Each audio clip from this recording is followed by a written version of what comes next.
بسم الله الرحمن الرحيم ألف لام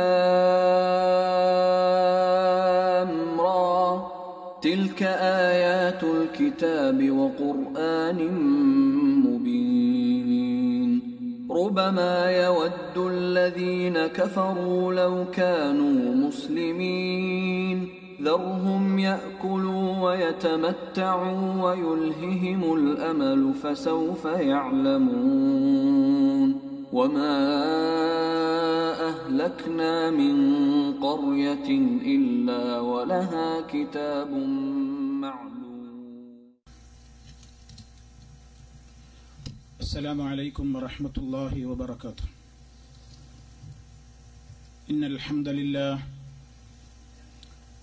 نحمده ونستعينه ونستغفره ونعوذ بالله من شرور أنفسنا ومن سيئات أعمالنا من يهده الله فلا مضل له ومن يضلل فلا هادي له وأشهد أن لا إله إلا الله وحده لا شريك له وأشهد أن محمدا عبده ورسوله. اللهم صل على محمد وعلى آل محمد كما صليت على إبراهيم وعلى آل إبراهيم إنك حميد مجيد. اللهم بارك على محمد وعلى آل محمد كما باركت على إبراهيم وعلى آل إبراهيم إنك حميد مجيد. يا أيها الذين آمنوا اتقوا الله حق تقاته ولا تموتن إلا وأنتم مسلمون. أما بعد فإن خير الكلام كلام الله وخير الهدي هدي محمد صلى الله عليه وسلم وشر الأمور محدثاتها وكل محدثة بدعة وكل بدعة ضلالة. أعوذ بالله من الشيطان الرجيم. وأن هذا صراطي مستقيما فاتبعوه ولا تتبعوا السبل فتفرق بكم عن سبيله ذلكم وصاكم به لعلكم تتقون.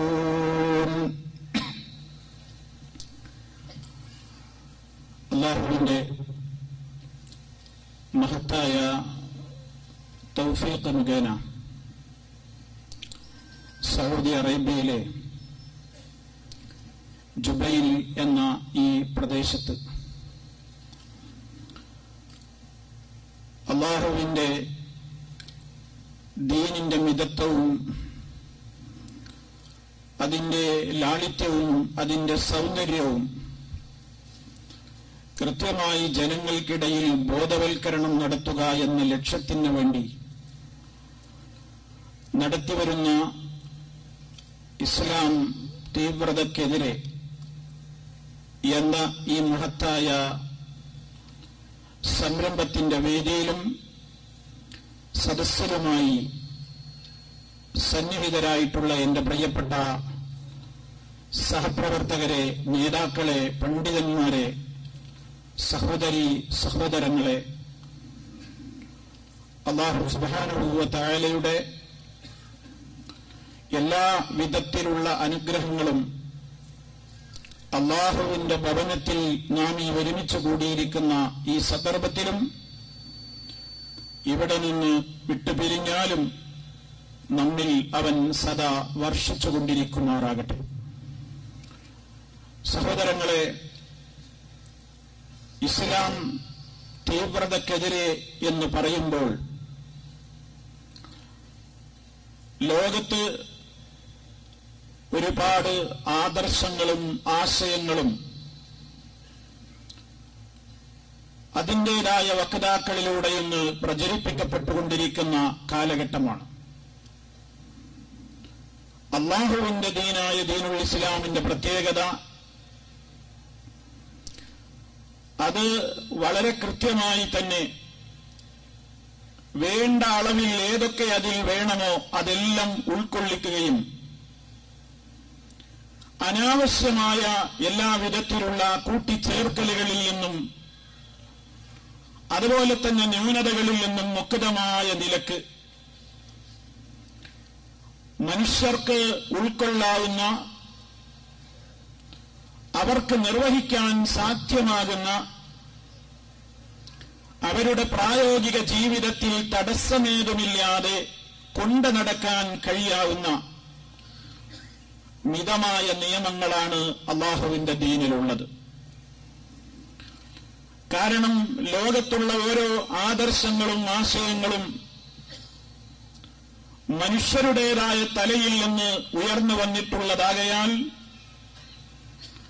അതൊക്കെ ചില കാലഘട്ടങ്ങളിൽ മാത്രം പ്രായോഗിക രംഗത്ത് നടപ്പിലാക്കാൻ സാധിക്കുകയും മറ്റു ചില കാലങ്ങളിൽ തീർത്തും അപ്രായോഗികമായി തീരുകയും ചെയ്യുകയാണ് സംഭവിച്ചുകൊണ്ടിരിക്കുന്നത്. എന്നാൽ എല്ലാ കാലത്തെയും കാലക്കാരെയും സംബന്ധിച്ച് അറിയാവുന്നവനായ റബ്ബുൽ ആലമീൻ അവൻ ആവിഷ്കരിച്ചിട്ടുള്ള ഇസ്ലാമികമായ നിയമങ്ങൾ അതിനവൻ പേരിട്ടിരിക്കുന്നത് ഹുദ എന്നാണ്. എന്നിൽ നിന്ന് നിങ്ങൾക്ക് വന്നുകൊണ്ടിരിക്കുന്ന ഹുദ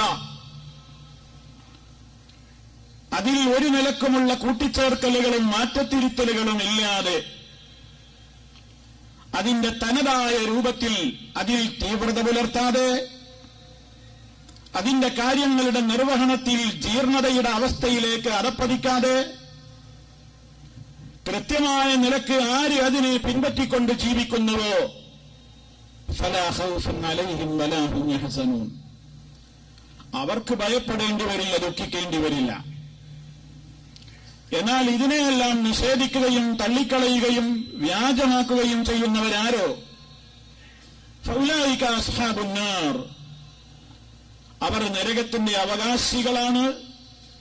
ഹും ഫീഹാ ഖാലിദൂൻ, അവരതിൽ ശാശ്വതവാസികളുമായിരിക്കുമെന്ന് അല്ലാഹു റബ്ബുൽ ആലമീൻ ഓർമ്മപ്പെടുത്തിയിരിക്കുകയാണ്. ഇവിടെ സഹോദരങ്ങളെ, അള്ളാഹു നിയമമാക്കിയിട്ടുള്ള ദീനുൽ ഇസ്ലാം, അതിന്റെ വിശ്വാസങ്ങൾ, അതിലെ ആചാരങ്ങൾ, അതിലെ അനുഷ്ഠാനങ്ങൾ, അതിലെ പെരുമാറ്റ സ്വഭാവ രീതികൾ, അതിലെ ഇടപാടുകൾ, അതിന്റെ സമീപനങ്ങൾ എല്ലാം മിതമാണ്. അമിതമായത് എന്ന് പറയാവുന്നതൊന്നും ഇസ്ലാമിലില്ല. അതുകൊണ്ട് തന്നെ യഥാർത്ഥമായ ഒരു മുസ്ലിം അവൻ തീവ്രവാദിയല്ല, അവനിൽ തീവ്രതയുണ്ടാകില്ല. ചെയ്യേണ്ട കാര്യങ്ങൾ ചെയ്യാതെ വീഴ്ച വരുത്തുന്ന ജീർണതയും അവനിൽ കാണില്ല. ചെയ്യേണ്ടത് ചെയ്യേണ്ട അളവിൽ കൃത്യമായി അത് നിർമ്മിച്ചിട്ടുള്ള സർവലോക പരിപാലകനായ നാഥൻ അല്ലാഹു അവൻ അറിയിച്ചതനുസരിച്ച് കൃത്യമായി മുന്നോട്ട് കൊണ്ടുപോകുന്നവനാണ് മുസ്ലിം. അവൻ മാത്രമാണ് മുസ്ലിം. ആരൊക്കെ ഏതൊക്കെ പേരിൽ അറിയപ്പെട്ടാലും അതിന് പുറത്തുള്ളതെല്ലാം ഇസ്ലാമിന്റെ പുറത്ത് തന്നെയാണ്. അതുകൊണ്ട് തന്നെ നാം പഠിക്കുക, വിലയിരുത്തുക ഇസ്ലാമിന്റെ ഓരോ കാര്യങ്ങളും. ഒന്നാമതായി സഹോദരങ്ങളെ, ഇസ്ലാം വിഭാവന ചെയ്യുന്ന ഏറ്റവും പരമപ്രധാനമായത് അതിന്റെ അഖീദയാണ്, അതിന്റെ വിശ്വാസമാണ്. ഒരു മുസ്ലിമാകുന്നത് അവന്റെ ഈമാനിലൂടെയാണ്. അവൻ കൃത്യമായി തന്നെ അവൻ ഈ ലോകത്തിന്റെ മുമ്പിൽ പ്രഖ്യാപിക്കുന്ന അശ്ഹദു അല്ലാ ഇലാഹ ഇല്ലല്ലാഹു വ അശ്ഹദു അന്ന മുഹമ്മദർ റസൂലുള്ളാഹ്, ലോകത്തിന്റെ മുമ്പിൽ അവൻ പ്രഖ്യാപിച്ചുകൊണ്ടിരിക്കുന്ന ആ തത്വം, ആ ഷഹാദത്ത്, അതിലേറ്റവും പരമപ്രധാനമായതാണല്ലോ. അവന്റെ വിശ്വാസത്തിന്റെ ഏറ്റവും മേലേക്കടയിൽ നിൽക്കുന്നതാണല്ലോ ലാ ഇലാഹ ഇല്ലല്ലാഹ്. ആ വിശ്വാസത്തിലാണ് ആദ്യമായി ലോകത്ത് ഒരു ജനത ഭയം കലർത്തിയത്. ഒരു ജനതയിൽ വിശ്വാസരംഗത്തുണ്ടായ വ്യതിയാനത്തിനുണ്ടായ കാരണം തീവ്രതയായിരുന്നു. നാം മനസ്സിലാക്കുക, ലോകത്ത് ശിർക്കിന്റെ ഉദ്ഘാടനം എന്നാ നടന്നത്, എന്നാണ് അള്ളാഹു നിയമിച്ചിട്ടുള്ള യഥാർത്ഥമായ തൗഹീദിൽ നിന്ന് ജനങ്ങൾ തെറ്റിപ്പോയത്. ആ ചരിത്രം നമ്മൾ പരിശോധിച്ചു നോക്കിയാൽ ഒരു തീവ്രവാദത്തിലൂടെയാണ് ആ ലക്ഷ്യത്തിലേക്ക് ശൈത്താൻ മനുഷ്യനെ കൊണ്ടുവന്നെത്തിച്ചത് എന്ന് മനസ്സിലാക്കുവാൻ പ്രയാസമില്ല. അള്ളാഹു വിശ്വസിക്കാൻ പറഞ്ഞതിലപ്പുറമുള്ള വിശ്വാസം സ്വീകരിച്ച് വിശ്വാസരംഗത്തുള്ള മിതമായി അള്ളാഹു നിശ്ചയിച്ച മിതത്വത്തിൽ നിന്ന് മാറി അവൻ പഠിപ്പിച്ചിട്ടില്ലാത്ത അതിരുകടഞ്ഞ വിശ്വാസങ്ങളിലേക്ക് പോയപ്പോഴാണ് മനുഷ്യരിൽ ശിർക്കിന്റെ ആരംഭമുണ്ടായത്. ആദം നബി അലൈഹിസ്സലാത്തു വസ്സലാമിന്റെയും അവ്വൽ റസൂൽ എന്നറിയപ്പെടുന്ന മഹാനായ നൂഹ് നബി അലൈഹിസ്സലാത്തു വസ്സലാമിന്റെയും കാലഘട്ടത്തിന്റെ ഇടക്കുള്ള കാലവിളംബം, അതല്ലെങ്കിൽ ഇടക്കാലത്തുള്ള എത്ര കൊല്ലമായിരുന്നു അല്ലെങ്കിൽ എത്ര കാലമായിരുന്നു എന്നതിന് 10 നൂറ്റാണ്ടായിരുന്നു, 10 തലമുറയായിരുന്നു എന്നൊക്കെ സഹീഹായ പ്രമാണങ്ങളിൽ നമുക്ക് കാണാൻ സാധിക്കും. അവരെല്ലാവരും ഇസ്ലാമികമായ നിയമങ്ങളിലൂടെ വിശ്വാസരംഗത്ത് അധപ്പതനങ്ങളില്ലാതെ കഴിഞ്ഞുപോയി. എന്നാൽ മഹാനായ നൂഹ് നബി അലൈഹിസ്സലാത്തു വസ്സലാം നിയോഗിക്കപ്പെടാൻ ഒരു സാഹചര്യമുണ്ടായി.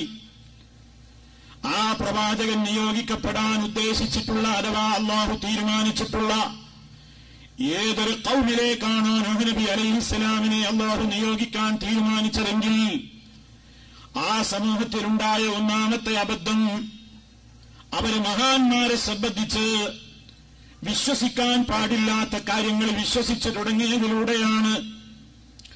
അതിരുവിട്ട വിശ്വാസങ്ങളിലേക്ക്, തീവ്രതയിലേക്ക് ജനങ്ങൾ അതിലേക്ക് ആപതിച്ചപ്പോഴാണ് മഹാനായ ഒരു പ്രവാചകൻ വരേണ്ടി വന്നത്.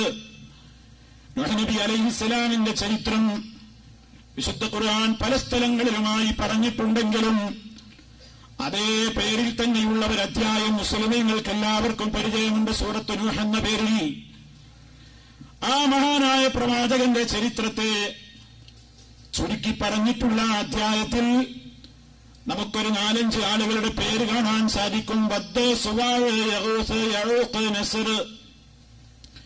നൂഹ് നബി അലൈഹിസ്സലാത്തു വസ്സലാം നിയുക്തമാകുന്ന കാലഘട്ടത്തിലെ ജനങ്ങൾ പൂജിക്കുകയും ആരാധിക്കുകയും അവർ വിളിച്ചു പ്രാർത്ഥിക്കുകയും ഇബാദത്തുകൾ നിർവഹിക്കുകയും ഒക്കെ ചെയ്തിരുന്ന 5 ഇലാഹുകളുടെ പേരായിരുന്നു വദ്ദ്, സുവാഅ്, യഗൂസ്, യഊഖ്, നസ്ർ.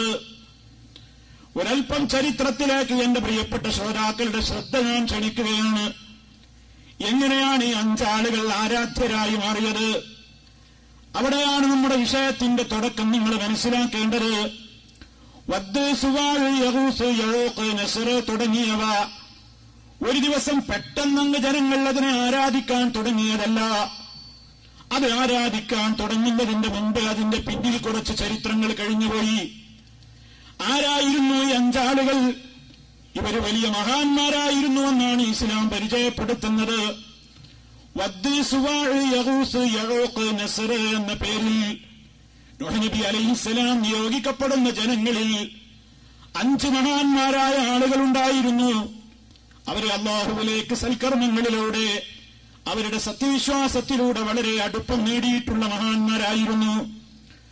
അതുകൊണ്ട് തന്നെ റബ്ബിനോട് അവർ തേടുന്ന തേട്ടങ്ങൾക്ക് ഉത്തരം ലഭ്യമായിരുന്നു.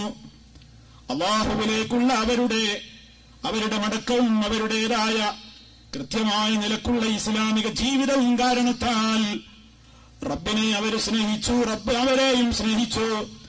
അതുകൊണ്ട് സമൂഹത്തിൽ ദുആക്ക് ഇജാബത്തുള്ള മഹാന്മാരായിട്ട് അറിയപ്പെട്ടിരുന്ന 5 ആളുകളായിരുന്നു ഇവരൊക്കെ. ഇവരങ്ങ് മരിച്ചുപോയപ്പോ, ഇവരുടെ മരണം നടന്നപ്പോ ആ കാലഘട്ടത്തിലുള്ള ജനങ്ങളുടെ മനസ്സിലേക്ക് ശൈത്താനതാ ഒന്നാമതായി ഒരു അതിരുകവിഞ്ഞ വിശ്വാസം ഇങ്ങനെ ഇട്ടുകൊടുക്കാൻ തുടങ്ങുന്നു. നമ്മൾ മനസ്സിലാക്കണം, അവരെ ആരാധിക്കപ്പെടാൻ തുടങ്ങിയ സാഹചര്യമാണ് ഞാൻ പറഞ്ഞു വരുന്നത്. ഈ മഹാന്മാരായ ആളുകൾ വഫാത്തായപ്പോൾ, മരണപ്പെട്ടപ്പോൾ ശൈത്താൻ ആ കാലഘട്ടത്തിൽ ജീവിച്ചിരുന്ന മനുഷ്യരുടെ മനസ്സുകളിലേക്ക് ദുർമന്ത്രണം നടത്തി. അവരുടെ മനസ്സുകളിലേക്ക് തോന്നിപ്പിച്ചു, എന്ത്?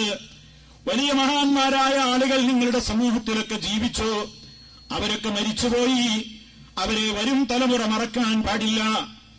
അവരെ ഈ സമൂഹം മറക്കാതിരിക്കണമെങ്കിൽ നിങ്ങളൊരു കാര്യം ചെയ്യണം. ഇവരുടെയൊക്കെ പേരിൽ നിങ്ങൾ പ്രതിമകൾ ഉണ്ടാക്കണം, നിങ്ങൾ വിഗ്രഹങ്ങൾ ഉണ്ടാക്കണം. ആരാധിക്കാനൊന്നും അപ്പോൾ ശൈത്താൻ മനുഷ്യനോട് പറഞ്ഞിട്ടില്ല. നിങ്ങൾ ഇവരുടെ ഓർമ്മയ്ക്ക് വേണ്ടി ഒരു സ്മാരകം എന്ന നിലക്ക് ഇവരുടെയൊക്കെ പ്രതിമകൾ നിങ്ങൾ ഉണ്ടാക്കണേ. അങ്ങനെ ആ കാലഘട്ടത്തിലെ ജനങ്ങൾ എന്ത് ചെയ്തു? വദ്ദ, സുവാഅ്, യഗൂസ്, യഊഖ്, നസ്ർ എന്നീ മഹാന്മാരുടെ പേരിൽ പ്രതിമകൾ ഉണ്ടാക്കി. അന്നതിനെ ആരാധിച്ചിട്ടില്ല, പൂജിച്ചിട്ടില്ല, അവയോട് പ്രാർത്ഥിച്ചിട്ടില്ല, അവയ്ക്ക് നേർച്ച വഴിപാടുകൾ അർപ്പിച്ചിട്ടില്ല, അവയുടെ മുമ്പിൽ സുജൂദ് ചെയ്തിട്ടില്ല, ഒന്നും ചെയ്തിട്ടില്ല. കേവലം ഒരു ഓർമ്മയ്ക്ക് വേണ്ടി. ഇവരെ ഇങ്ങനെ കാണുമ്പോ നമുക്കും ഓർമ്മ വരണം, ഇവരൊക്കെ മഹാന്മാരായിരുന്നു. ഇവരൊക്കെ ദുആ ചെയ്താൽ അല്ലാഹു ഉത്തരം കൊടുത്തിരുന്നു. ആ ദുആക്ക് ഉത്തരം കൊടുക്കാൻ മാത്രം അവരൊക്കെ മഹാന്മാരായി തീർന്നത് അവരുടെ വലിയ നല്ല നല്ല സൽക്കർമ്മങ്ങൾ മുഖേനയാണ്. അതുകൊണ്ട് അവരുടെയൊക്കെ ഫോട്ടോകൾ അതല്ലെങ്കിൽ പ്രതിമകൾ കാണുമ്പോ നമുക്കും നല്ല രൂപത്തിലുള്ള ഒരു ആവേശം കിട്ടാൻ വേണ്ടിയിട്ട് മാത്രമാണെന്നാണ് ഇബ്ലീസ് അന്ന് ബോധിപ്പിച്ചത്. അങ്ങനെ ആദ്യമായി ലോകത്ത് വിഗ്രഹത്തിന്റെ ഉദ്ഘാടനം, നിർമ്മാണം നടത്തപ്പെട്ടു. ചുരുക്കി പറയട്ടെ സഹോദരന്മാരെ, അങ്ങനെ ആ രാജ്യത്ത് 5 ആളുകളുടെ പേരിൽ വിഗ്രഹമുണ്ടായി. അന്നത് പൂജിക്കപ്പെട്ടിട്ടില്ല. കാലം കുറെ കടന്നുപോയി. അടുത്ത തലമുറ വന്നപ്പോൾ ശൈത്താനതാ അവന്റെ അടുത്ത തന്ത്രം പ്രയോഗിച്ചു. ശൈത്താൻ ജനങ്ങളോട് ചോദിച്ചു, ജനങ്ങളെ, ഈ നാട്ടിൽ ആയിരക്കണക്കിന് മനുഷ്യന്മാര് മുമ്പ് മരിച്ചുപോയിട്ടില്ലേ? എന്നിട്ടും എന്തേ അവരുടെ ആരുടെയും വിഗ്രഹങ്ങളില്ലാതെ ഈ 5 ആളുകളുടെ മാത്രം വിഗ്രഹങ്ങൾ എന്താ നിങ്ങൾക്ക് കാണാൻ കഴിയുന്നത്? കണ്ടോ ശൈത്താന്റെ തന്ത്രം. എന്നിട്ടവൻ മനുഷ്യരോട് പറഞ്ഞു, ജനങ്ങളോട് പറഞ്ഞു, ജനങ്ങളെ, ഈ 5 ആളുകൾ മാത്രം ഇങ്ങനെ ഇവിടെ ബാക്കിയാവാൻ കാരണം ഇവരൊന്നും സാധാരണക്കാരായിരുന്നില്ല, വലിയ മഹാന്മാരായിരുന്നു, വലിയ സിദ്ധി വിശേഷങ്ങളുള്ളവരായിരുന്നു. അതുകൊണ്ടാണ് അവരെ നിങ്ങൾക്ക് ഇന്നിവിടെ കാണാൻ കഴിയുന്നത്. അതുകൊണ്ട് നിങ്ങളൊക്കെ സാധുക്കളാണ്, പാപികളാണ്. നമ്മളൊന്നും നേരിട്ട് അള്ളാഹുവിനോട് ഇബാദത്തെടുത്താൽ അവനോട് ചോദിച്ചാൽ കാര്യങ്ങൾ നേടാൻ കഴിയൂല. അതുകൊണ്ട് ഈ കാണുന്ന ആളുകളോട് വേണം നിങ്ങൾ പ്രാർത്ഥിക്കാൻ, അവരുടെ മുമ്പിൽ വേണം നിങ്ങൾ നേർച്ച വഴിപാടുകൾ സമർപ്പിക്കാൻ, അവയോട് വേണം നിങ്ങൾ വലിയ കാര്യങ്ങൾക്ക് വേണ്ടി തേടിക്കൊണ്ടിരിക്കാൻ. അങ്ങനെ അവർ അള്ളാഹുവിനോട് നിങ്ങളുടെ കാര്യം പറയുമ്പോൾ അള്ളാഹു നിങ്ങളുടെ കാര്യങ്ങൾ സാധിപ്പിച്ചു തരും. അതുകൊണ്ട് ഈ പ്രാർത്ഥനകൾ നിങ്ങളിൽ ഇവരിലേക്ക് തിരിക്കൂ. അങ്ങനെ ആ ദുർബോധനത്തിന് വശംവദനായിക്കൊണ്ട് ഇതുവരെ ആരാധിക്കപ്പെട്ടിട്ടില്ലാത്ത ഈ 5 വിഗ്രഹങ്ങളും സമൂഹം പൂജിക്കാനും ആരാധിക്കാനും അവരെ വിളിച്ചു പ്രാർത്ഥിക്കാനും അവർക്ക് നേർച്ച വഴിപാടുകൾ അർപ്പിക്കാനും അവരുടെ പേരിൽ സത്യം ചെയ്യാനും അവരുടെ മുമ്പിൽ സാഷ്ടാംഗം നമിക്കാനും പ്രണമിക്കാനും ഒക്കെ തുടങ്ങിയപ്പോൾ അല്ലാഹു റബ്ബുൽ ആലമീൻ ലോകത്ത് ജനങ്ങളാ തൗഹീദിൽ നിന്ന് തെറ്റിപ്പോയി, ശിർക്കിലേക്ക് പോയി. സർവശക്തനായ റബ്ബിനെ വിട്ടുകൊണ്ട് സൃഷ്ടികളെ വിളിച്ചു പ്രാർത്ഥിക്കാൻ തുടങ്ങി. സൃഷ്ടാവായ റബ്ബിന്റെ കഴിവുകൾ സൃഷ്ടികളിൽ ആരോപിക്കാൻ തുടങ്ങി. ഇവരോടും പ്രാർത്ഥിച്ചാൽ അവർ കേൾക്കും, എവിടെ നിന്ന് വിളിച്ചാലും ഇവർ കേൾക്കും, കാണും, അറിയും. ആ ഒരു വിശ്വാസം സർവ്വലോക പരിപാലകനായ റബ്ബിന്റെ മാത്രം പരിമിതമാണ്. ആ റബ്ബിൽ മാത്രം ഒരു മനുഷ്യൻ പരിമിതപ്പെടുത്തേണ്ടുന്ന വിശ്വാസത്തെ അവന്റെ സൃഷ്ടികളിൽ ആരോപിച്ചുകൊണ്ട് സൃഷ്ടികളുടെ കാര്യത്തിൽ അതിരി കവിഞ്ഞ വിശ്വാസത്തിലേക്ക് ജനങ്ങൾ അകപ്പതിച്ച് ശിർക്കിലേക്ക് വീണപ്പോഴാണ് വലഖദ് അർസൽനാ നൂഹൻ ഇലാ ഖൗമിഹി, ആ ജനതയിലേക്ക് അല്ലാഹു നൂഹ് നബി അലൈഹിസ്സലാമിനെ അയച്ചത്. ആ പ്രവാചകൻ വന്നുകൊണ്ട് പറഞ്ഞു, യാ ഖൗം, എന്റെ ജനങ്ങളെ, ഉബ്ദുല്ലാഹ്, നിങ്ങൾ അല്ലാഹുവിനെ മാത്രം ആരാധിക്കണേ. മലക്കും മിൻ ഇലാഹിൻ ഗൈറുഹു, അവനല്ലാതെ ഒരാരാധ്യനും നിങ്ങൾക്കില്ല എന്ന് അത് നിങ്ങളോട് താക്കീത് നടത്താൻ വേണ്ടി വന്ന ഇന്നീ ലക്കും നദീറുൻ മുബീൻ, നിങ്ങളിലേക്ക് വ്യക്തമായി താക്കീത് നൽകാൻ വേണ്ടി അയക്കപ്പെട്ട താക്കീതുകാരനാണ് ഞാനെന്ന നിലക്ക് മഹാനായ നൂഹ് നബി അലൈഹിസ്സലാം സംസാരിച്ചപ്പോൾ മഹാന്മാരായ ആളുകളെക്കുറിച്ച് തീവ്രമായ വിശ്വാസം വെച്ചു പുലർത്തുന്ന, അമിതമായ വിശ്വാസം വെച്ചു പുലർത്തുന്ന, അവരെക്കുറിച്ച് വിശ്വസിക്കേണ്ടുന്ന മിതവിശ്വാസത്തിന്റെ പുറത്തേക്ക് അമിതമായ വിശ്വാസത്തിലേക്ക്, തീവ്രവാദത്തിലേക്ക് ഒരു സമൂഹം എത്തിപ്പെട്ടു. അവർ ഈ പ്രവാചകന്റെ വാക്കുകളെയൊന്നും ചെവിക്കൊണ്ടില്ല. അവരുടെ ജനതയോട് പറയുകയാണ്, വഖാലു, അവര് പറഞ്ഞു, ലാ തദറുന്ന ആലിഹതക്കും വലാ തദറുന്ന വദ്ദൻ വലാ സുവാഅൻ വലാ യഗൂസ വയഊഖ വനസ്റാ. അവരുടെ അണികളോട് പറഞ്ഞു, നൂഹിന്റെ വാക്കുകൾ കേട്ടിട്ട് നിങ്ങൾ ഇതുവരെ വിളിച്ചു പ്രാർത്ഥിച്ച് ആദരിച്ച് ആരാധിച്ചു പോരുന്ന ഇലാഹികളെ ഒന്നും നിങ്ങൾ കൈവടിയരുത്. വദ്ദിനെ ഉപേക്ഷിക്കരുത്, സുവായിനെ ഉപേക്ഷിക്കരുത്, യഗൂസിനെ ഉപേക്ഷിക്കരുത്. നസറിനെയും യഗൂസിനെയും യഊഖിനെയും നസറിനെയും ഒന്നിനെയും നിങ്ങൾ ഉപേക്ഷ വരുത്തരുത് എന്ന് പറഞ്ഞുകൊണ്ട് ജനങ്ങളങ്ങ് അധപ്പതിച്ചുപോയി. ഇവിടെ നിങ്ങൾ ശരിക്കും മനസ്സിലാക്കണം, തീവ്രവാദം എന്ന് പറയുമ്പോ ലോകത്ത് ജിഹാദിന്റെ പേരിൽ നടക്കുന്ന തീവ്രവാദം മാത്രമല്ല തീവ്രവാദം. അതിനേക്കാളെല്ലാം ഗൗരവത്തോടെ ഇസ്ലാം കാണുന്ന ഒരു തീവ്രവാദമാണ് അള്ളാഹുവിനെ സംബന്ധിച്ച് വിശ്വസിക്കേണ്ടുന്ന വിശ്വാസം. ഒരു സൃഷ്ടിയെക്കുറിച്ചും വിശ്വസിക്കാൻ പാടില്ലെന്ന് പറഞ്ഞിട്ടുള്ള വിശ്വാസം. ഒരു സൃഷ്ടിയെ നാം വിശ്വസിക്കേണ്ടുന്നതിന് ഇസ്ലാം പഠിപ്പിച്ചിട്ടുള്ള അതിരുകൾ, ആ അതിരുകളും വിട്ട്, ആദരവിന്റെ അതിരും വിട്ട് ആരാധനയുടെ ലോകത്തേക്ക് മനുഷ്യന്മാര് കൂപ്പുകുത്തുകയും മതപ്പതിക്കുകയും ആ രൂപത്തിലുള്ള തീവ്രമായ ആശയങ്ങളിലേക്ക് കടന്നു കയറുകയും ചെയ്തപ്പോഴാണ് ലോകത്ത് ശിർക്കുണ്ടായത്. അങ്ങനെയാണ് റബ്ബിന്റെ യഥാർത്ഥമായ ആശയങ്ങളിൽ നിന്ന് അതിരിവിട്ടുകൊണ്ടുള്ള തീവ്രവാദ വിശ്വാസ ആചാരങ്ങളിലേക്ക് സമൂഹം നടന്നു തുടങ്ങിയത്. അവിടെ മുതൽക്ക് പിന്നീട് പിഴച്ച കക്ഷികളുടെ ഒക്കെ സ്വഭാവം പിന്നെ തീവ്രവാദമായി തീർന്നു. യഥാർത്ഥമായ വിശ്വാസത്തിന്റെ പരിധി വിട്ട്, മിതമായ വിശ്വാസത്തിന്റെ പരിധി വിട്ട് അതിരുകവിയുന്ന അമിതത്വത്തിന്റെ മേഖലയിലേക്ക് ജനങ്ങൾ കടന്നു കയറുക എന്നത് ഏത് കാലഘട്ടത്തിലെ പിഴച്ച കക്ഷികളുടെയും സ്വഭാവമായി മാറി. അതാണ് നമുക്ക് വേദക്കാരിൽ കാണാൻ കഴിയുന്നത്. അഹ്ലു കിതാബ് എന്ന് പറയുന്ന യഹൂദികളും നസറാനികളും അടങ്ങുന്ന ഈ ഭാഗത്തെ അല്ലാഹു അവരോട് പറഞ്ഞില്ലേ, അഹ്ലൽ കിതാബ് ലാ തഗ്ലൂ ഫീ ദീനികും.